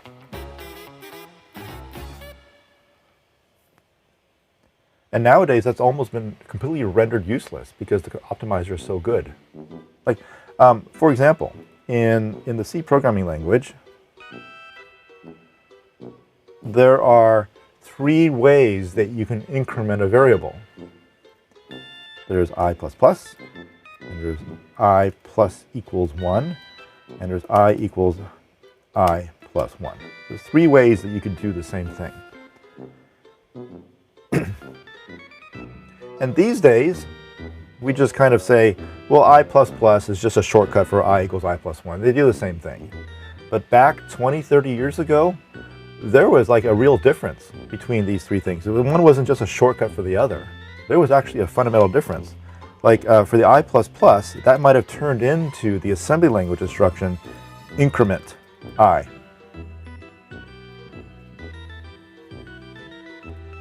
And I plus equals 1 could have compiled into add I comma 1, which would take the value of I, add 1 to it, and store the result back into I.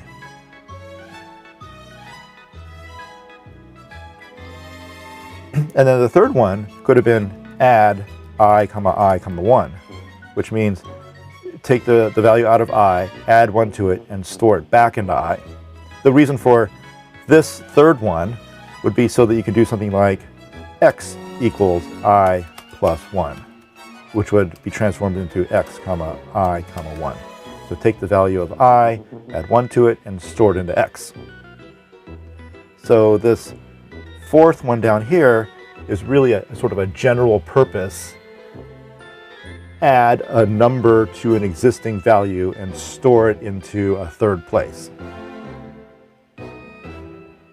And the second one here is add 1 to an existing number and store it back into the same place.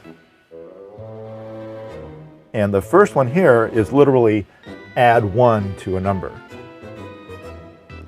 So the second one here could also be used for I plus equals, let's say, 5, which would turn into add I comma 5. And the last one here down could be x equals I plus 5, which would turn into add x comma I comma 5. So this last one here is really more a general purpose, add 3 things together, or add 2 things together and store it to a third place. The second one here is add a value to an existing variable and store it back into the same variable. And the first one is literally add 1 to a variable and put it right back to where it started. And in older processors, each one of these instructions might have different times that it took to process the instruction. Maybe this one here could be done in 1 cycle. Pull the value out, add 1 to it, stick it right back in. You can do that in 1 fetch, decode, execute, store cycle of the pipeline. And maybe this second one here, I'm just hypothetically making this up, but maybe this one here, this one took 3 cycles because it was pull the value out, add some unknown quantity to the value, and then stick it back in. So you got to pull it out, that's 1 cycle, do the add, that's another cycle, and then stick it back in, that's a 3rd cycle. And then maybe this one here, what it might have taken 5 cycles to do. Because it was pull it out, do the add, and then stick it potentially back into a completely different place. So there was a very definite trade-off you had to make between which operator am I going to use and how long was it going to take to do that operation. Well, these days, processors no longer have the increment instruction. They no longer have the add a value to a variable and stick it back into the same spot. They only have this third one here, which means if you want to add a number to an existing variable, you can put it into a third spot, or you could put it into the original spot. Take your pick. It takes the same amount of time either way. And processors have gotten so fast that they've now shrunk this down to just one cycle to do that complicated add. So now there's no longer any benefit to doing it the increment way or the general purpose way. They all take exactly the same speed. So that has simplified things for the compilers a lot, because now it doesn't have to figure out which instruction am I going to output. There's only one add instruction. It's the general purpose one. And it operates just as fast as the old increment did.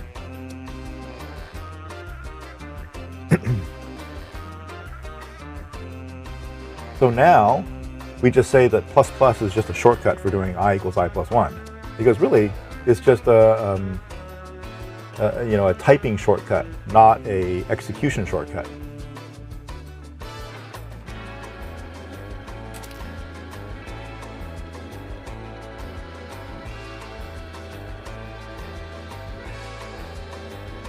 So I guess where I was going with that was, as I was saying, 20, 30 years ago, you could buy whole books on how to write your C code so that it would produce the fastest assembly code, because the optimizers weren't that good. They just almost literally took your C code and turned it into corresponding assembly language instructions. And so how you structured your C code had a lot to do with what the structure of the outputted assembly was going to look like. These days, the optimizer is so good that you can basically structure your code almost any way you want, and the outputted assembly code will be identical no matter how you did your original program. Now, we saw some extreme cases today where there are some subtle differences, like it can unroll one, but it can't unroll another one. But, for a small program like we're writing, that wouldn't have made a huge difference. Where it might make a difference is in super high performance computations, like extreme scientific computations where you got to run those things as fast as possible, or game competitions where you want to increase the frame rate as much as possible. There, you might want to be more cognizant of how the optimizer is treating your code, and maybe structure your code differently so the optimizer can pick up on those patterns a bit better.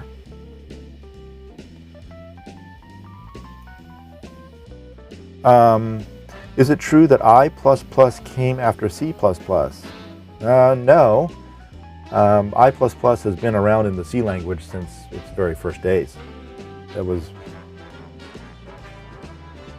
like the second thing you ever learned if you were doing C programming. Well, behind printf, you learned how to increment something, because you had to write a loop.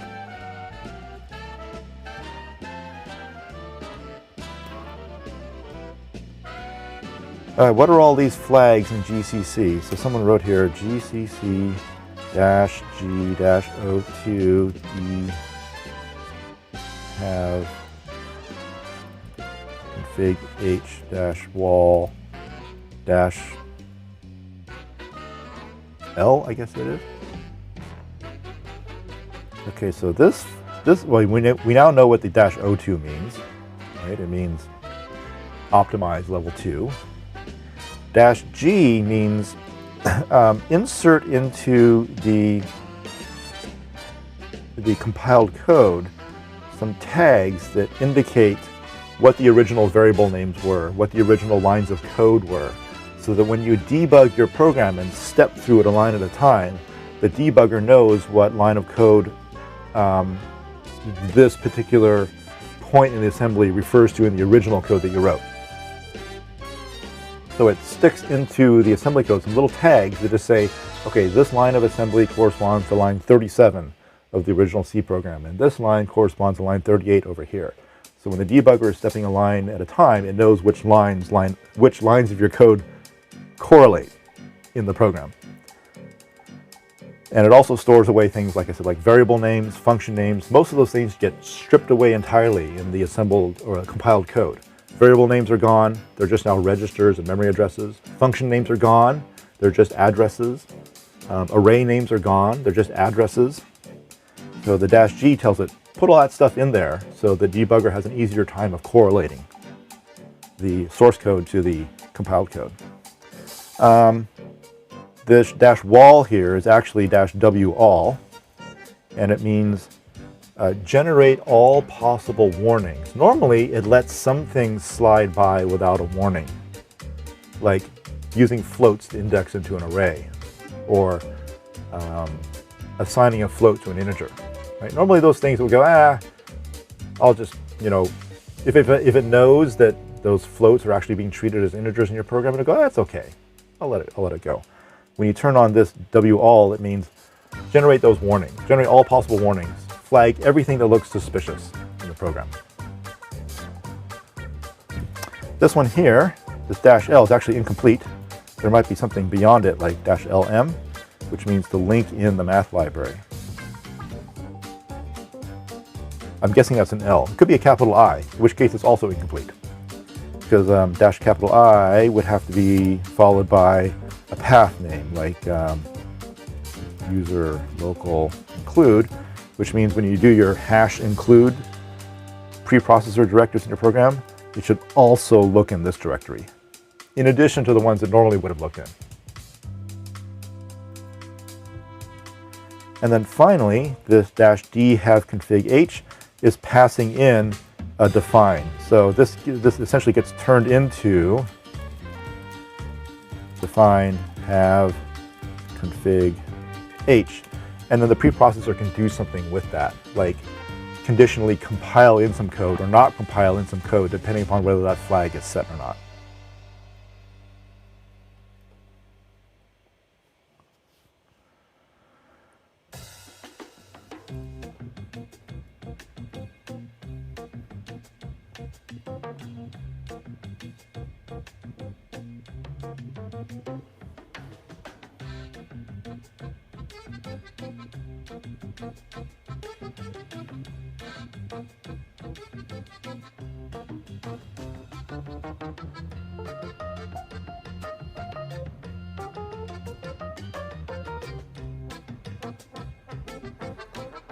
Let me get set up for the next part of the class.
Is GDB in this course? Yes. We will see GDB come up actually pretty soon here. GDB is the C debugger. And remember, debugger doesn't mean it removes bugs from your program. It's a tool to let you kind of expose the bugs by watching your program step through a line at a time. So we'll get into that a little bit, not a whole lot, but at least I'll show you how to use that as a tool to help you figure out what went wrong in your program. Because we're very quickly getting to the point where crashes in your computer program are going to become much more frequent.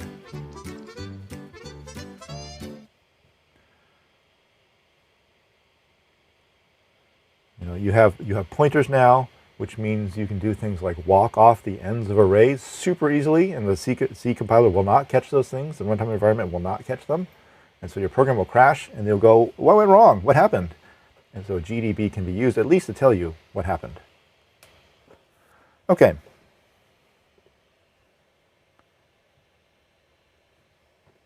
Recording in progress. So let me quickly go over the 2 assignments for today, this week. So if you look in our Canvas course, you'll see that there's actually 3. There's warm-ups 5.0 and 5.1, along with level 5. The due date for level 5 is March 10th, so that's actually off in the distance a couple of weeks. We're not going to do this one just yet. This week is just to do the warm-ups, just 5.0 and 5.1. We'll get to the CSI one next week. That one's going to be a fun assignment, but we'll talk about it later. So let's look at the warm-ups that we're actually doing this week. Warm-up 5.0 is just a rehash of the fill array program that you wrote. Was it last week or the week before? Except that now you're going to use pointers and pointer arithmetic rather than just arrays, and you're also going to break it up into functions. So instead of just one main with a bunch of little loops in it, each one of those little loops are going to be handed off to a function that handles just its portion of the array. So main is just going to call the other functions. It's going to declare the array in there and then call the other functions. You'll have a function to fill in elements 0 through 9. Use the array syntax, so use the brackets to access the elements of the array. And then another function to fill in elements 10 through 19. You can use either the array syntax with the brackets, or you can use pointer arithmetic in the function. And then to fill elements 20 to 25, use pointer arithmetic only to access the elements of the function, elements of the array. And then for elements 26 through 39, you can use either the array syntax or pointer arithmetic. You should also have the next collats function. That one remains unchanged. And then a print array function to print out the contents of the array at the end. Use the array syntax with the brackets inside of that function. So for elements 20 to 25, except for elements 20 to 25, you should be using loops and computed values to fill in the array. What I'm not looking for is just a whole bunch of assignment statements. And then each of those functions should be passed the array as a pointer. So don't use the array syntax for the declaration of the function. Use the star syntax. So that's it for program number 1.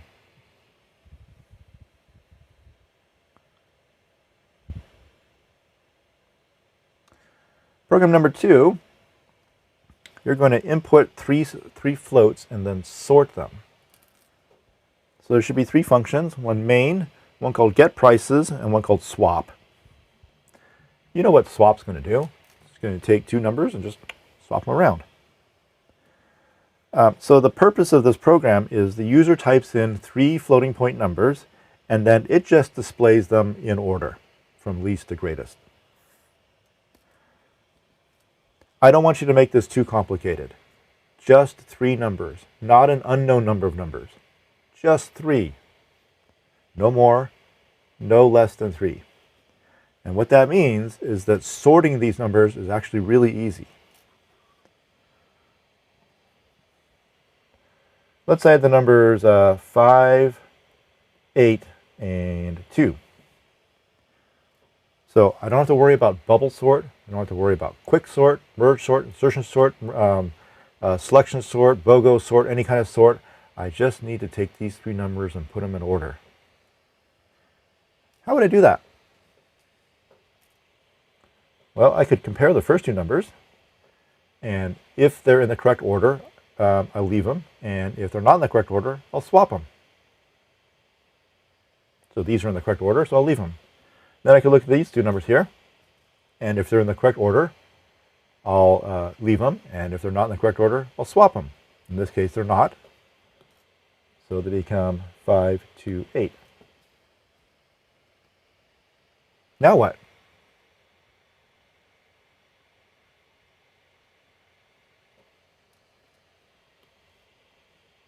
I could look at the first 2 again,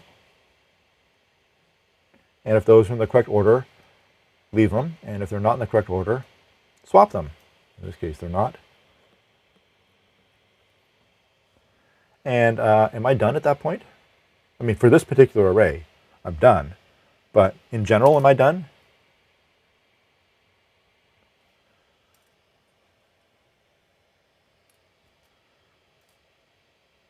Let's try it with a different array. Let's try it with 8 to 5. So I look at the first 2, and they're not in the correct order, so they become 2, 8, 5. Then I look at the second 2, and they're not in the correct order, so they become 2, 5, 8. Then I look at the first two, and they are in the correct order. Do I have to look at the last two? I don't think so. So now they're in the correct order. So I should be able to sort a 3-element array using just 3 comparisons. Look at the first two, look at the second two, and then look at the first two again. So that's why I did it this way. I didn't want you to get bogged down with like, what sorting function should I use? Which algorithm should I use? Don't worry about that. You only have three floats. The whole point is to learn how to pass pointers into something like swap and get the results back.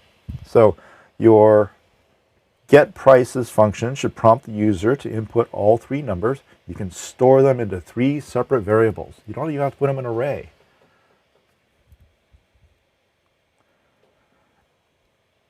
And then go through this little algorithm here where you look at the first two, and then the second two, and then the first two again, calling swap if you have to.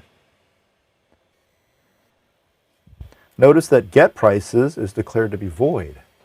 That's because it doesn't return anything. It just inputs those 3 numbers, puts them in the correct order, and then it's done. Those 3 numbers actually come from main. Main declares those 3 numbers, passes them in to get prices. Get prices fills them in, sorts them in the correct order, and then it's done at that point. And then swap, of course, just is used to swap 2 elements.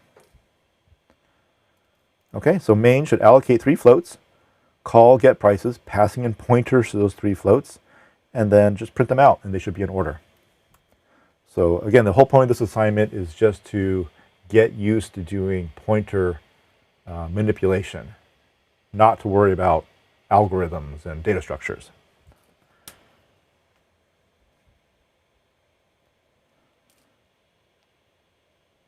Okay, so that's it for the 2 programs. Very simple. Get an easy week this time. 2 short programs, nothing more than that. We'll get to the exciting CSI one next week. Okay. What do we got here? I just have like a whole bunch of just random notes that I wrote down. Stuff we could talk about if there's time.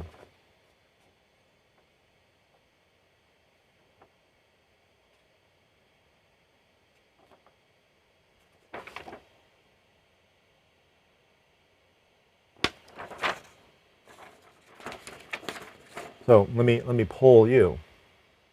Do you want to do more stuff? Or do you want to say, I've had enough for today? I'd rather just go do other work.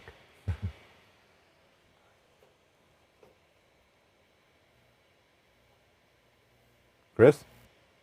Personally, I'm ready for more. It's a heavy lesson. The pointers are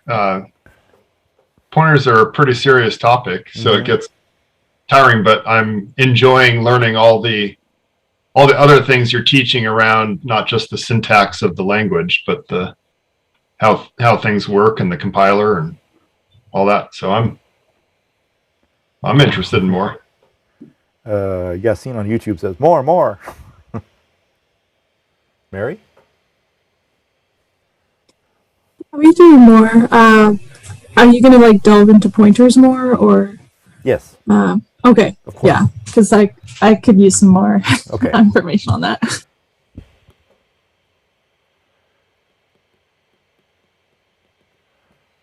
Here's a variable. It's called x. It's an integer. So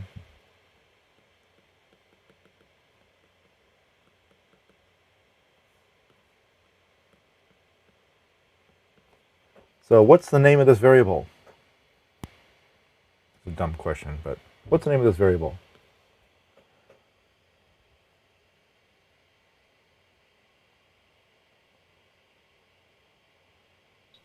I'm astounded by your response to this question. What is the name of this variable? I feel like it must be a trick question. No, it's not a trick question at all. X. The name's X. X, good.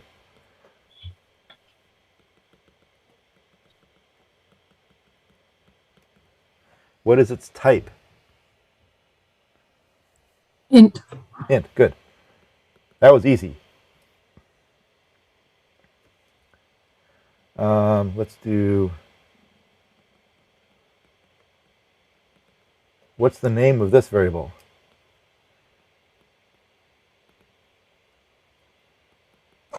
Z. Right, Z. And what's the type? Oh, Float. Good.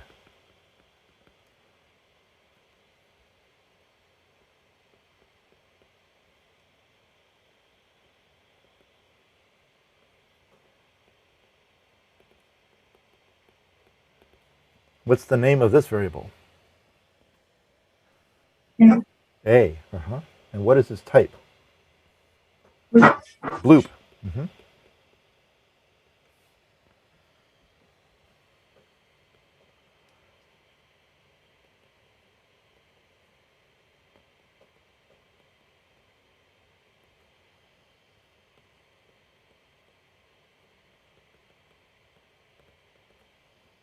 What's the name of this variable? Y. Y. Good. What is its type? An array of float or a float. Float array. Or Float. no.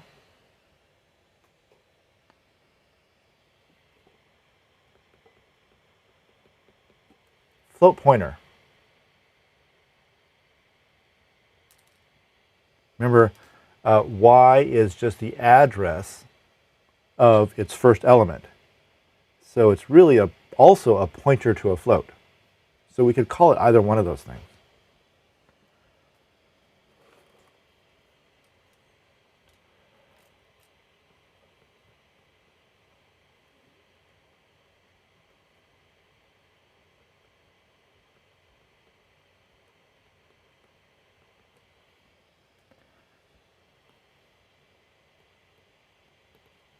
What's the name of this array?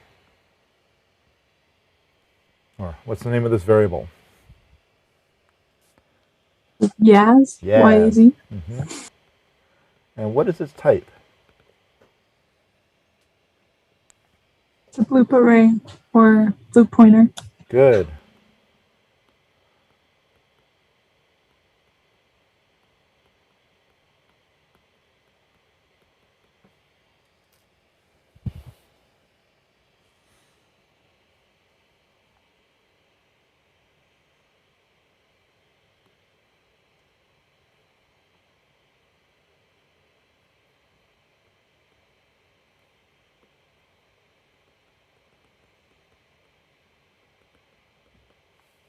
So now we'll play a game of Will It Compile, which is kind of like Will It Blend, but will it compile?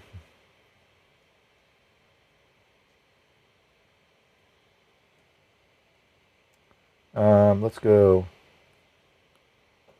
y bracket 2 equals z.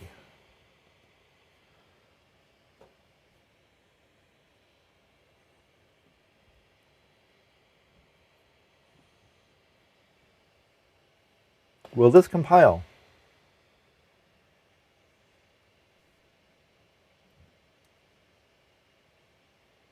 Chris is Yes. nodding. Chris is nodding. Yes. Yes. How do you know? Well, Y is an array of floats and Z is of type float. Yep. So this is a float. Y is an array of floats, but we're indexing into it. So it means that what we get back from this is just a float. Okay, so we're assigning a float to a float. And that's good. We can do that. So yes, this will compile.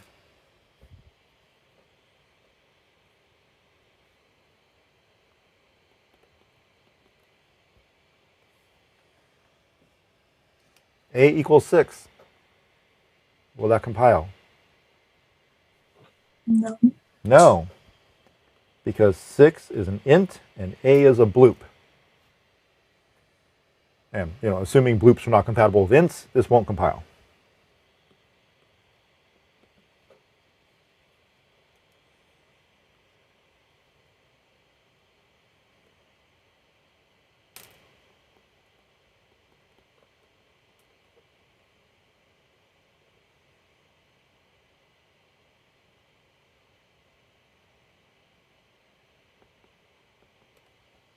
Will this one compile?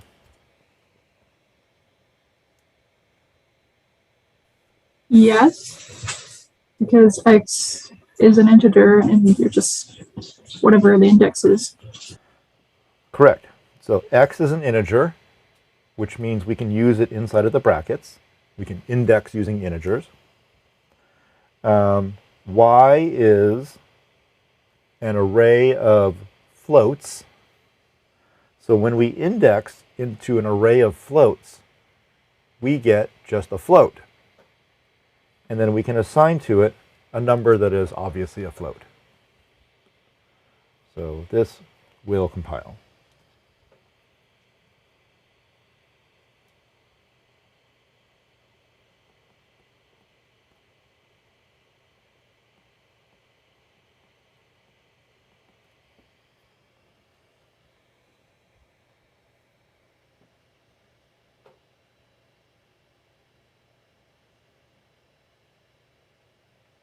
Will this one compile?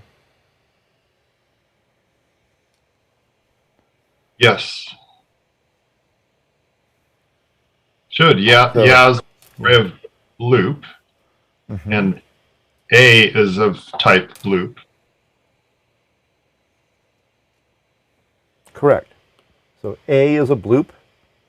Yaz is an array of bloops, and we're indexing into the array. So when we actually index into the array, we get just a bloop, and we're assigning a bloop to a bloop. So that's good. And someone pointed out on the previous example that x might be out of range. That's correct, but that's a runtime error. It'll compile just fine.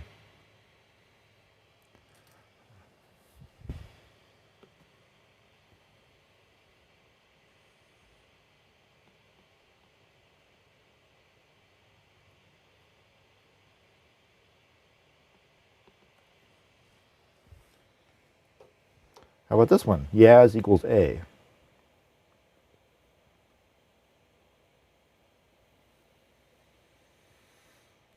No, because Yaz is different from a bloop.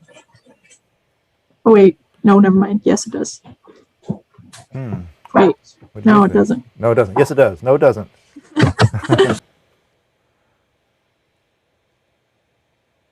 What do you think?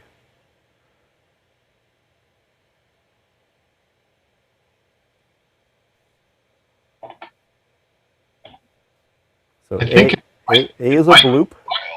Yeah, Yaz is a pointer. A is an integer. Oh, A. Oh, A is a bloop. No, it shouldn't. Yeah, this will not compile. A is a bloop. Yaz is a bloop array or a bloop pointer. So A is a value, and Yaz is an address. And you can't assign a value to an address. Even though underneath, right, it's just a number, the compiler would actually not allow you to assign a number to an address. It'll say, that's probably not what you want to be doing. So it will not let this go, because it's a complete, you cannot assign to a pointer something that is not a pointer.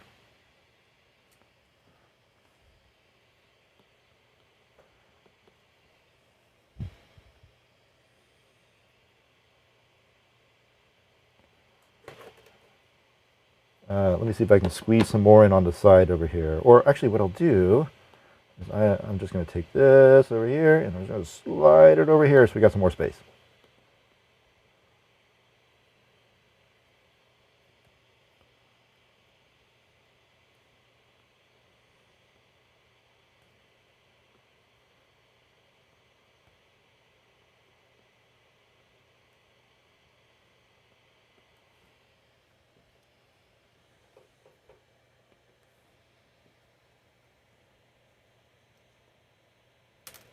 Will this one compile?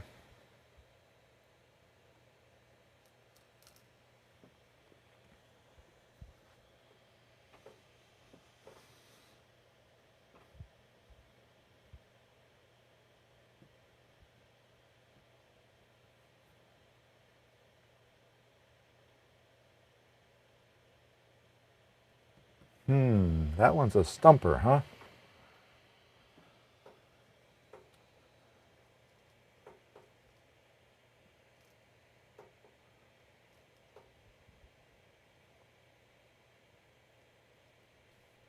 My guess is that should compile.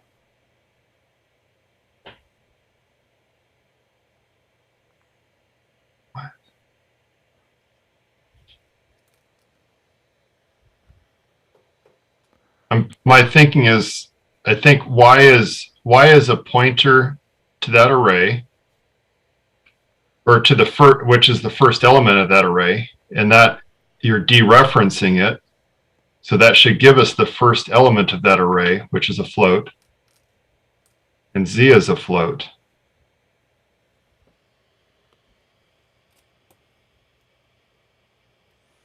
And on YouTube, we got Yasin that says yes, and Basa Viraj says no, but changed his mind to yes.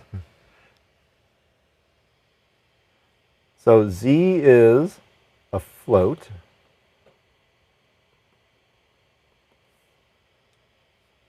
Y is a float pointer or a float array.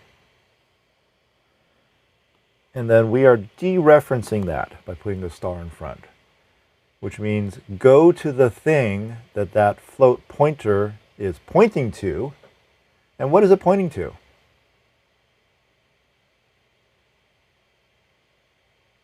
It's pointing to a float. So the type of this whole thing is just float. So we're assigning a float to a float, and that's allowed. Well, let's switch it around.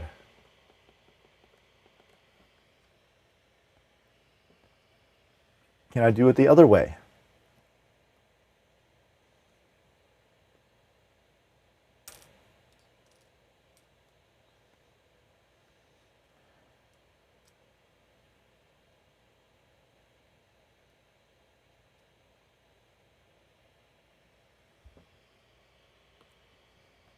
So y is a float pointer.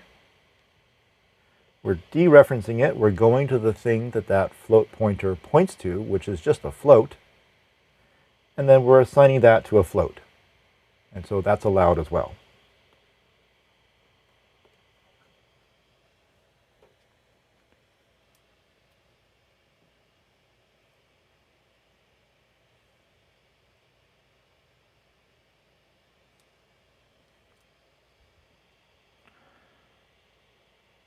Okay, so let me put back in here int x, and we had float z, and we had bloop a, and what was it? Float y10 and bloop yaz 10. Those were the variables that we had. And let me add on to that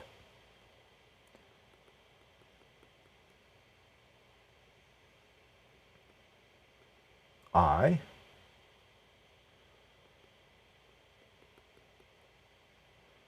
Let's call this k.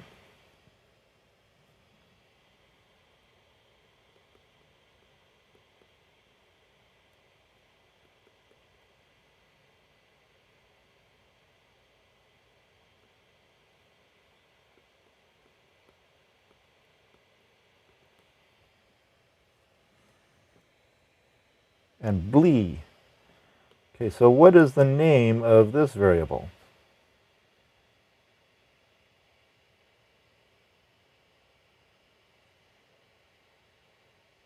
Name is I. I, And what is the name of the next variable? K. And the last one I already said is blee. What is the type of I? It's a pointer. Int pointer, right? A Int pointer to an pointer. integer. K is a pointer to a float. What's the type of blee?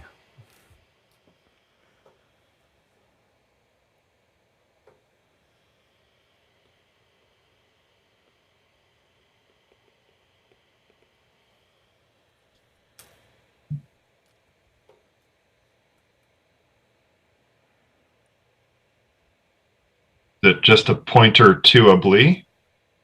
Sorry, No. no. Pointer to a float. No. It'd just be a float. No. Must be a pointer to a float, to an array of floats then. No. Huh. Oh.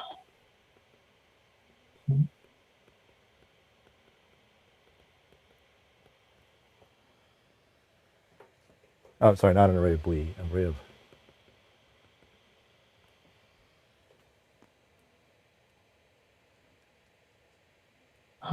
It's an array of float pointers. So Blee is an array of 5 addresses. This one points to a float. This one points to a float. This one points to a float. And this one. And this one.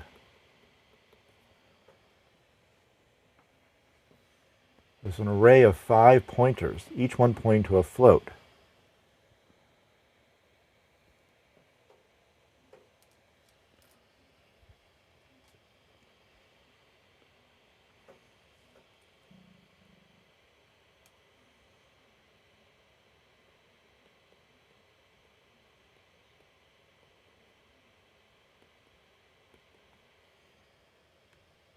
Now we'll play Will It Compile? Blee bracket 2 equals 6.3.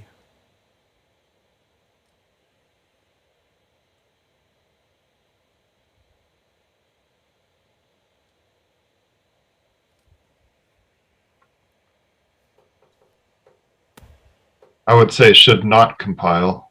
And what's your reasoning? Because Blee is an array of float pointers. So element 2 there is going to be a float pointer. Mm-hmm. But 6.3 is not a pointer, it is a float. Yes. This is a float. Blee is a float pointer array. So when you index into the array, you get one of these things. A float pointer.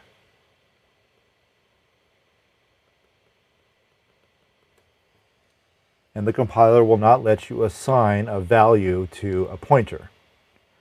So this will not compile. Wait, so are pointers like addresses? Yes. Or they? Okay, that makes sense.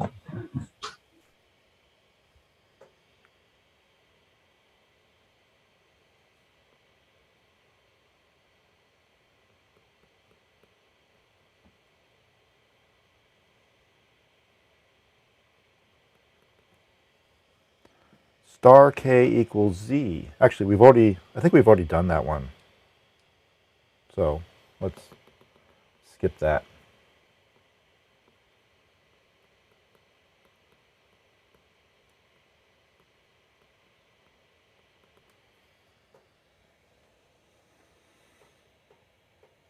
Star Blee bracket 3 equals z.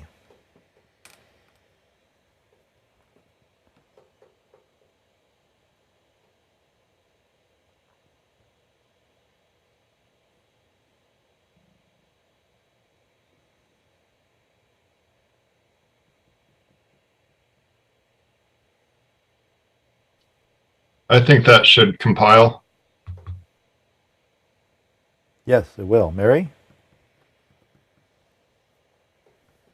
Thinking. I think so too, because Think so Z's too? not like a like.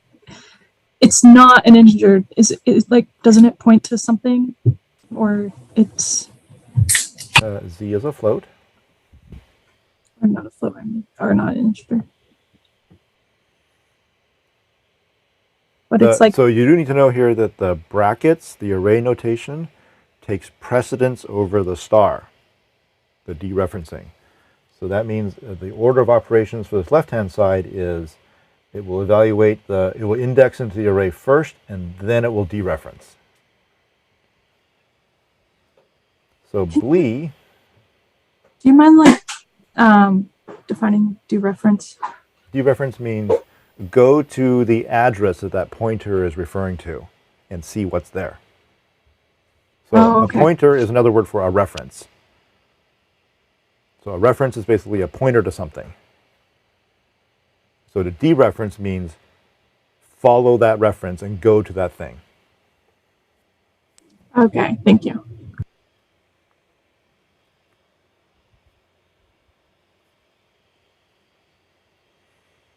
So BLE is a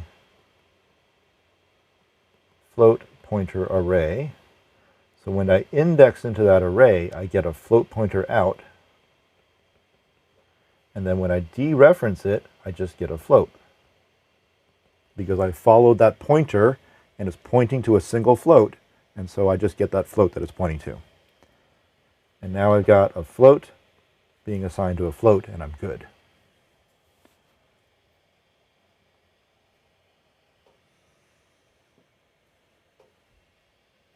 The question is, why do some people put the star, like when they're declaring it, put the star over here, and why they sometimes put it over here?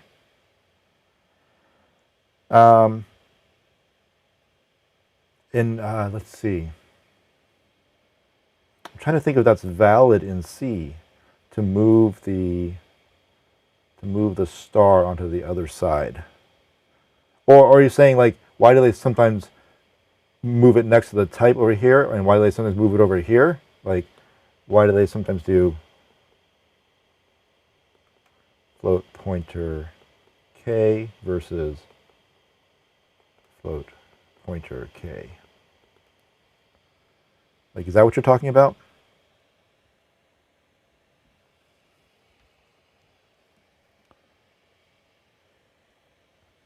So if that's what you're referring to, then these are actually totally equivalent to each other. It doesn't matter whether the star is over here or the star is over here. I believe in C you cannot move it to the other side. Okay, so these are actually equivalent to each other. The reason why I think most C programmers would prefer that the star be over here next to the variable name is really subtle but important.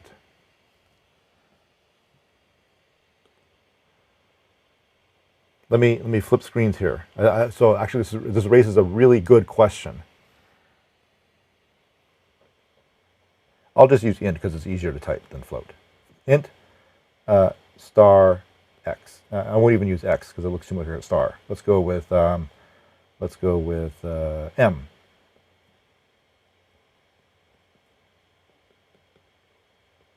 Why one notation over the other? It has to do with what happens when you declare multiple variables on the same line. If I just do one variable per line, it doesn't matter whether I put the star to the left or to the right. When I declare multiple variables on the line, it still doesn't matter whether I put the star to the left or to the right, but it can confuse the reader. Okay, so let's say I want to do two variables, one called m and one called n. If I write int, and then I snuggle the star up against the int, m comma n, and then I write int star m comma n, and you looked at these, what would you infer the types of each of these variables to be? Look at this first one here. What's the type of m?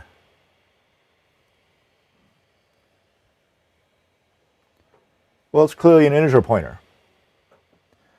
What's the type of n? Well, it also looks like an integer pointer. So you got m and n that are both integer pointers. And then down here in the bottom one, the type of m looks like it's an integer pointer, and the type of n looks like it's just an integer.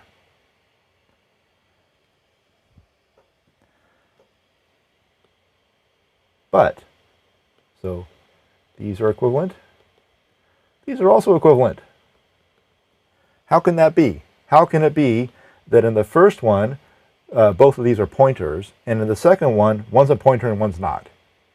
And that's because of the way C interprets this line. The C compiler interprets this line. And the reason why most programmers, C programmers, would prefer to put the star next to the variable name is because actually these are equivalent to each other, but they don't mean what you think it means. So in both of these bottom examples here, M is of type integer pointer and N is just an integer. So the star here doesn't modify the type, it actually modifies the variable.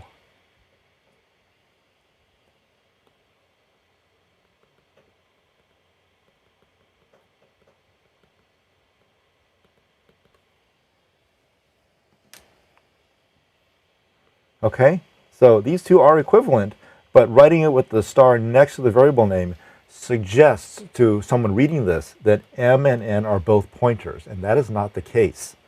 M is a pointer, and N is just an integer. If you want to make both of them pointers, you got to do this.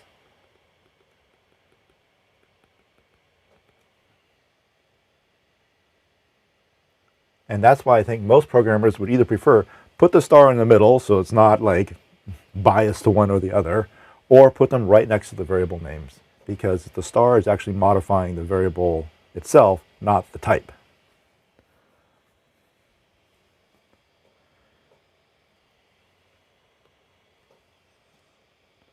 Now, contrast that with Java. Well, I guess before I go on to do Java here, let's say we do int y bracket 5 comma z, all right?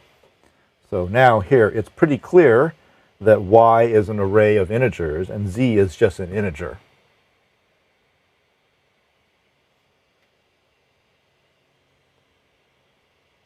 Now in Java, if I go int y bracket comma, let's see, normally in Java you would actually do this. You would do int bracket y, right? And you can also do int bracket y comma z. And in Java, both y and z will be integer arrays. But in C, y will be an integer array and z will just be an integer. So Java and C have slightly different ways about the way they interpret these variable modifiers like the star and the brackets. And in fact, I think in Java you actually get a different interpretation depending upon whether you put the brackets right after the variable name or type name, or if you put it after the variable name. So in this notation here, both y and z are integer arrays. But you could also do int y bracket comma z, and now y is an integer array and z is just an integer. It's confusing in Java, which is why most Java programmers put the brackets over here and just have it apply across the board. Right, but this is also confusing to non-C programmers, especially this stuff right here. Okay, so the star can go either next to the type name or it can go next to the variable name, but the preference is to put it next to the variable name because it's kind of modifying that individual variable, not all the variables on that line. No, don't worry about interrupting. These are the kinds of questions that I think are really interesting.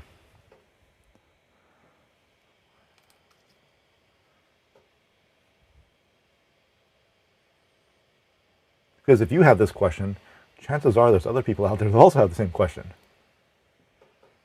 So I don't mind these interruptions at all. If you say something and I don't think it's appropriate for the discussion right now, I'll either say, well, hold on to that, or I won't say anything at all. But if I look at it and go, whoa, I think that's an interesting topic to talk about, I love just like going.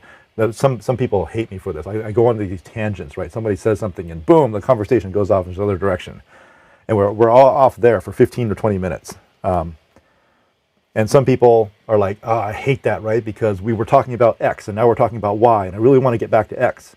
And other people are like, I love that, right? Because I also had that question. I didn't know what was going on. I love like that meandering through the topics and talking about whatever kind of comes to mind at the time. Because I think for some people that enhances the learning experience, because it allows your brain to like make these like connections that are stronger, because now you can see how this little tidbit of information relates to this other tidbit of information that you had in the past.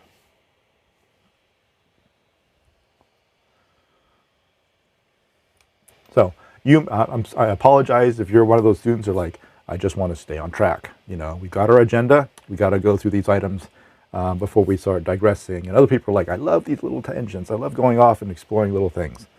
And so I'm one of those people that likes doing that. It's almost kind of like in my brain there's a stack of topics, right? And so we're talking about topic X, so that's on the top of the stack. And then we talk about topic Y, so that's now on the top of the stack. And eventually we're going to pop topic Y off, and we're going to return to topic X, right? And that's fine with me, because that's how my brain works, is I got this built-up stack, which is terrible when I'm working in conversations with people. Like, I want to get back to that thing that we mentioned 10 minutes ago, because I'm still thinking about it. And of course, conversation has gone off somewhere else. And I've learned over the years that once the topic of conversation changes, there's no point in trying to go back to the previous ones. You know, you can't treat conversations like a stack. It has to be just an array, right? Where you're just jumping from location to location.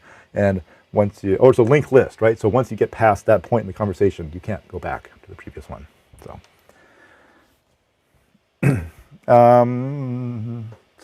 so I like these little, I like these little brain teasers, if you will, because hopefully they kind of get you really thinking about how's the compiler interpreting these things that I write. And also, as we start digging more into data structures, and not just like arrays of integers, but arrays of pointers to stuff, you really got to get a grip on how the types match up. Once you can understand how the types interact with each other, it will help greatly to be able to write code that works almost the first time.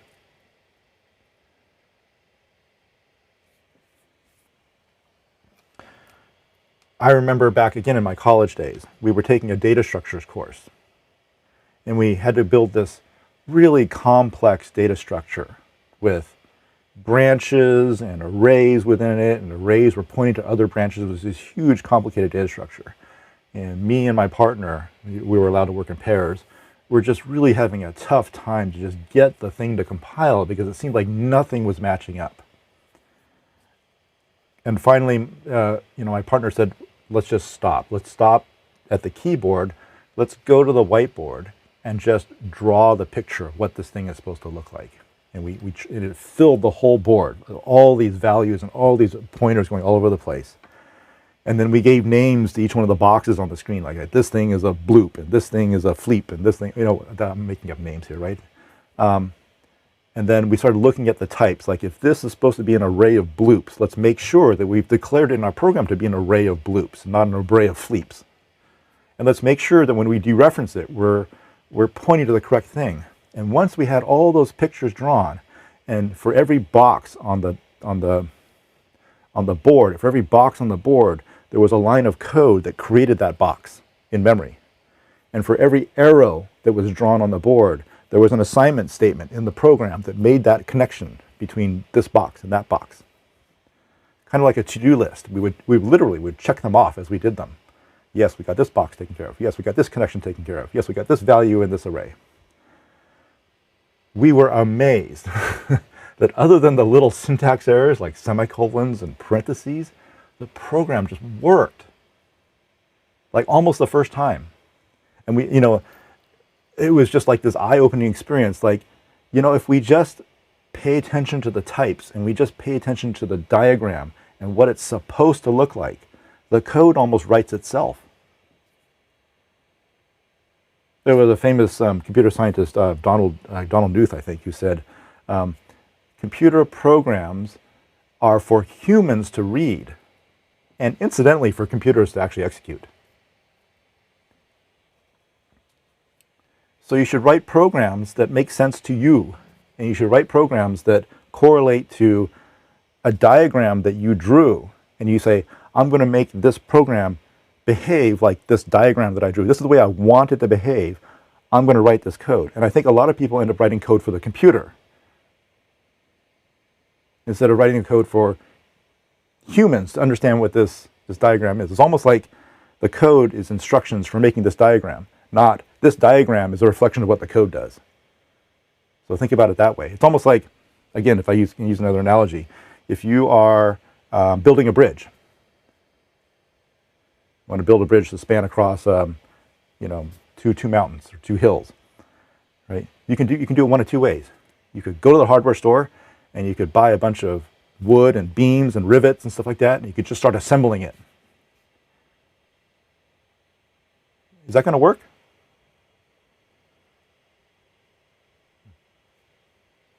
Maybe. Or you could plan.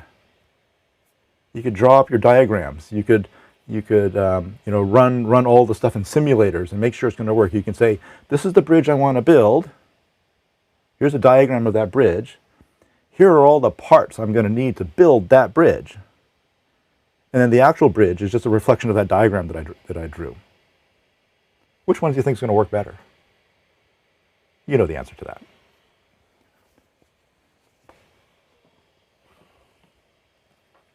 Right, same thing for a house, right? Am I just going to go to the hardware store and buy a bunch of pieces of wood and start assembling it into a house and hope it stands up? Or am I going to plan first and then build a house according to the specifications, not write the specifications according to the way the house was built? If you have a good diagram and you have good specifications, the house almost builds itself. You just have to follow the template that you made out. Same thing, if you got a good diagram of the way the program is supposed to work, the code almost writes itself.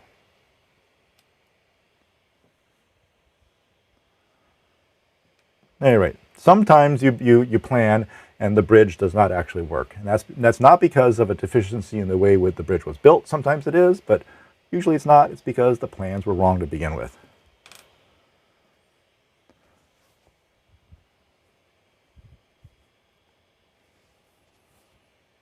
Sure, you've always got problems of low quality parts or parts that were not assembled correctly, but at least if you are using high quality parts and if you're testing along the way, then and if your diagram is sound and a lot of people have looked at it and said that looks like a good bridge, then you'll probably succeed. Good lesson for the folks in the Bay Area. San Francisco Bay Area, who built a bridge, the new Bay Bridge spanning between Oakland, between Emeryville and Oakland? Anyway, a new bridge there, and like within 10 years the thing started falling apart. Expensive bridge, really expensive bridge.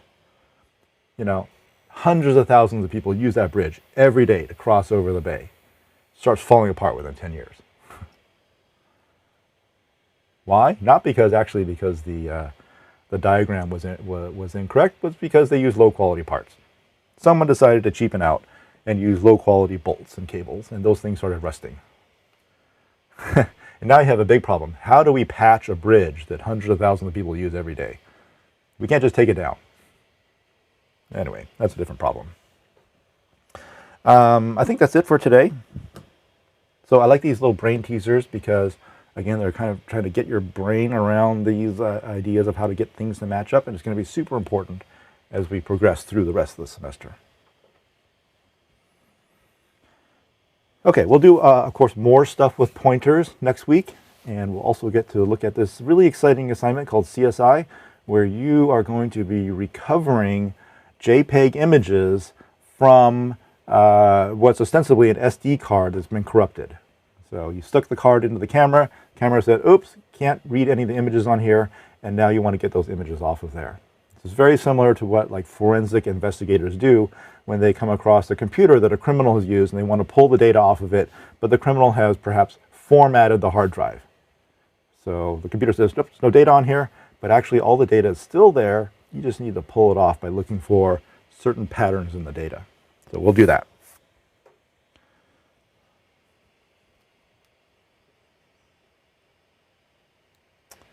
All right, so that's it for today. Well, thank you. This was very interesting. I'm glad you like it. I like it too. And I'll tell you the truth, I made up all that stuff with the brain teaser stuff on the fly. Like, I had in my notes here, 2 little lines says, maybe do this, and then I just made it up. That's great.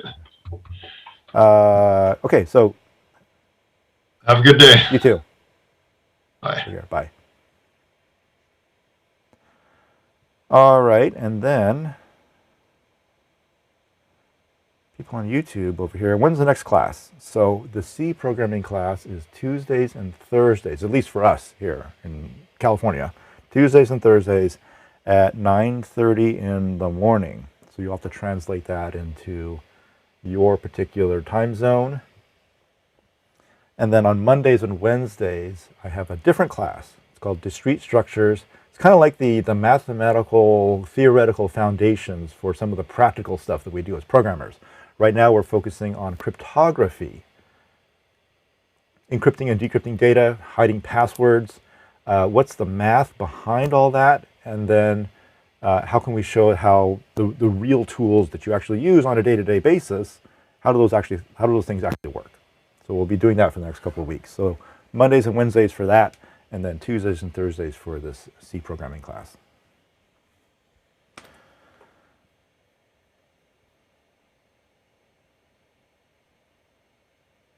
Oh, hello to Austria.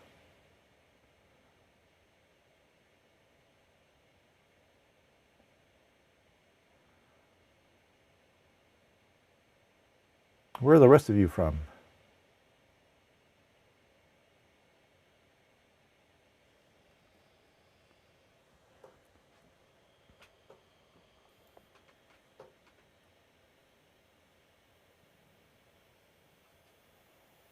No, I don't have any classes on Friday. I do Monday, Wednesday, and Tuesday, Thursday. Monday through Thursday. 4-day weeks for me. India. All right. So let me see. It's probably, is it 1:45 in the middle of the night right now for you? Oh, I got it right. 1:45.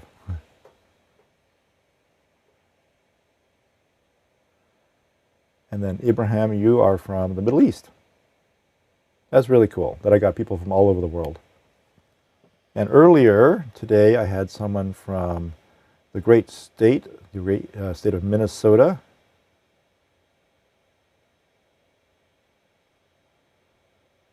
Oh, originally from Morocco, lived in Spain, and now working in Vienna as a C programmer. All right.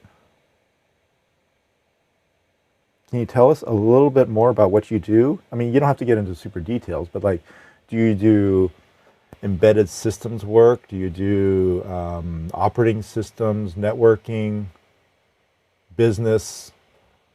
Like, what's sort of the genre of work that you're doing?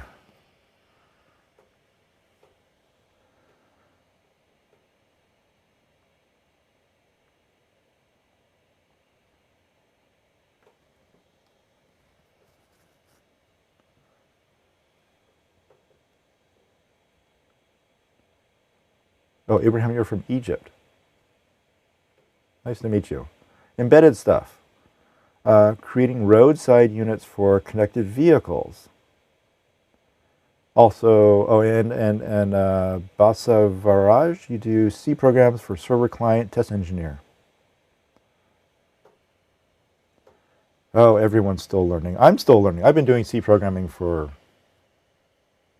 let me count, over 30 years. I'm still learning. There's something new every time I teach this class. I learn something new.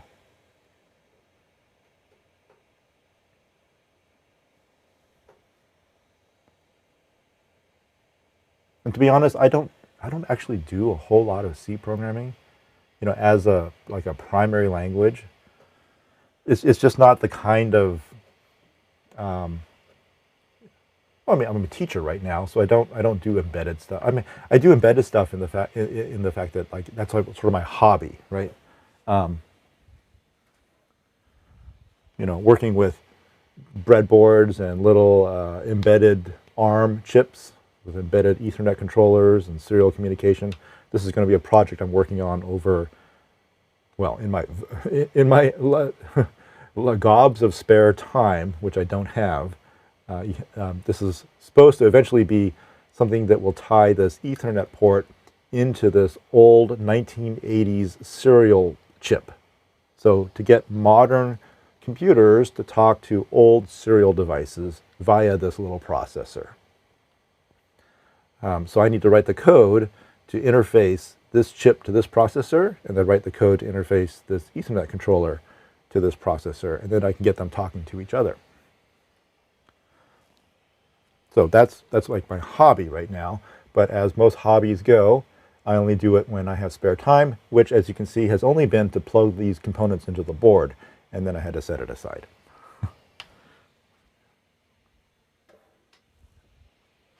So that'll be done in C. That'll be like the biggest C program I've written in years and years and years.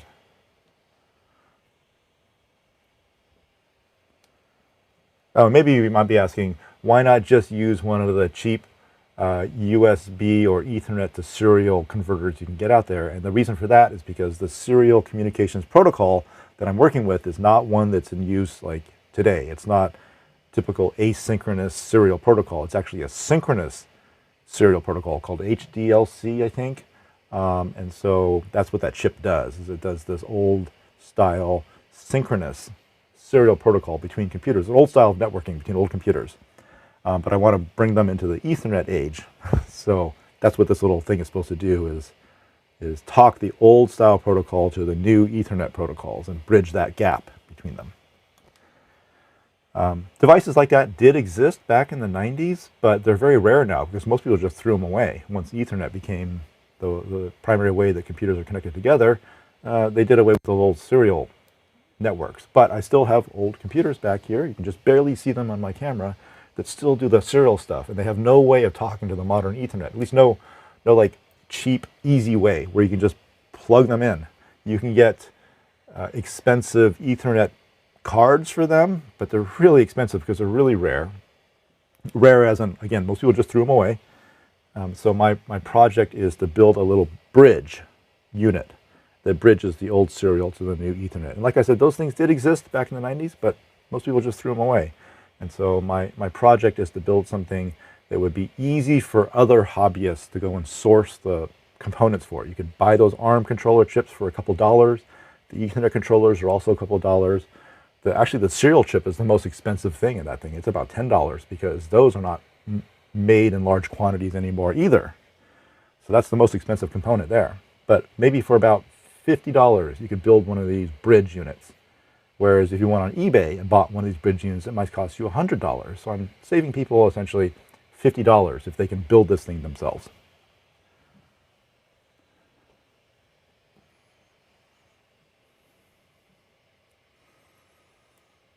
Catching up on the chat here. When I joined the company, didn't know what makefiles and C programs were, but after watching my classes, I got to know a little bit.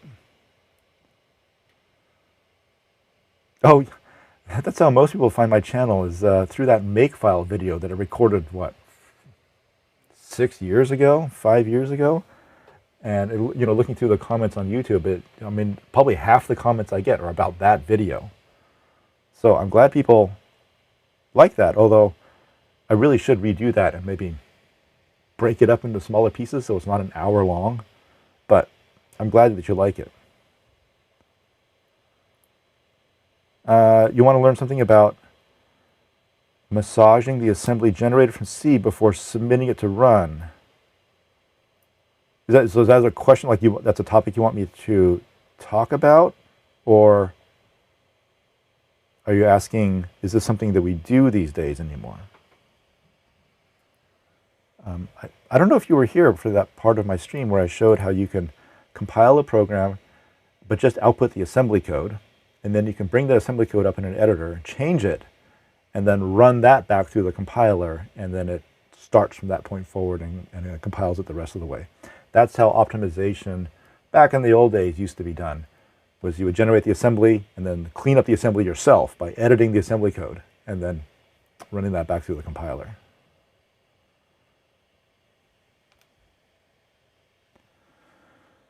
But these days, most people don't do that. The optimizer is good enough. And plus, the assembly language that are used on modern processors is I think, probably too complicated for most people to get a grip on, where they could actually produce code that's better than what the computer can produce. The reason for that having to do with pipelining and multi-threading and hyper-threading. The compilers know about all those things the processor can do and the exact timings of how hyperthreads are produced and whether you can separate instruction streams into two parallel ones and run them in parallel. The human has a tough time just getting all that stuff arranged correctly. The computer can just do that quickly because it knows, okay, this statement over here and this statement over here have nothing to do with each other, so I can run those in parallel. And this statement over here is going to take 10 cycles to finish. This one's going to take 15 cycles, so that means when I get to the end of these, this one will be slightly ahead of this one over here, so maybe I could schedule another thing to come in behind this one, so that now when they get done, when this one gets done with 2 and this one gets done with 1, they'll now be synchronized again, right? It's just impossible, I think, for a human to do that. The computer just knows all those rules and can rearrange the code so that it runs fast.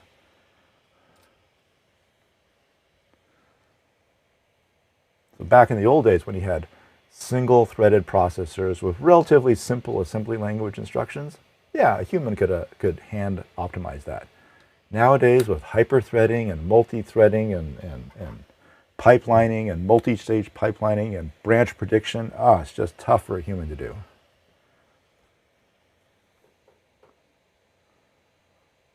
Anyway, I have to get going. This was great talking to you, but I have kids here who need to they have the week off from school, so they have to be entertained, and we have to take them to some various appointments this week.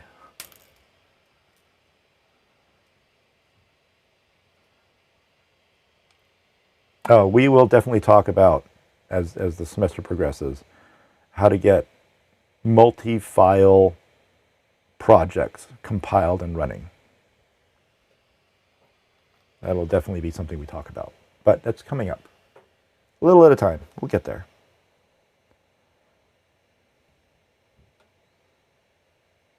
Okay, have a good day, everyone. Ask more questions later, next time I'm on.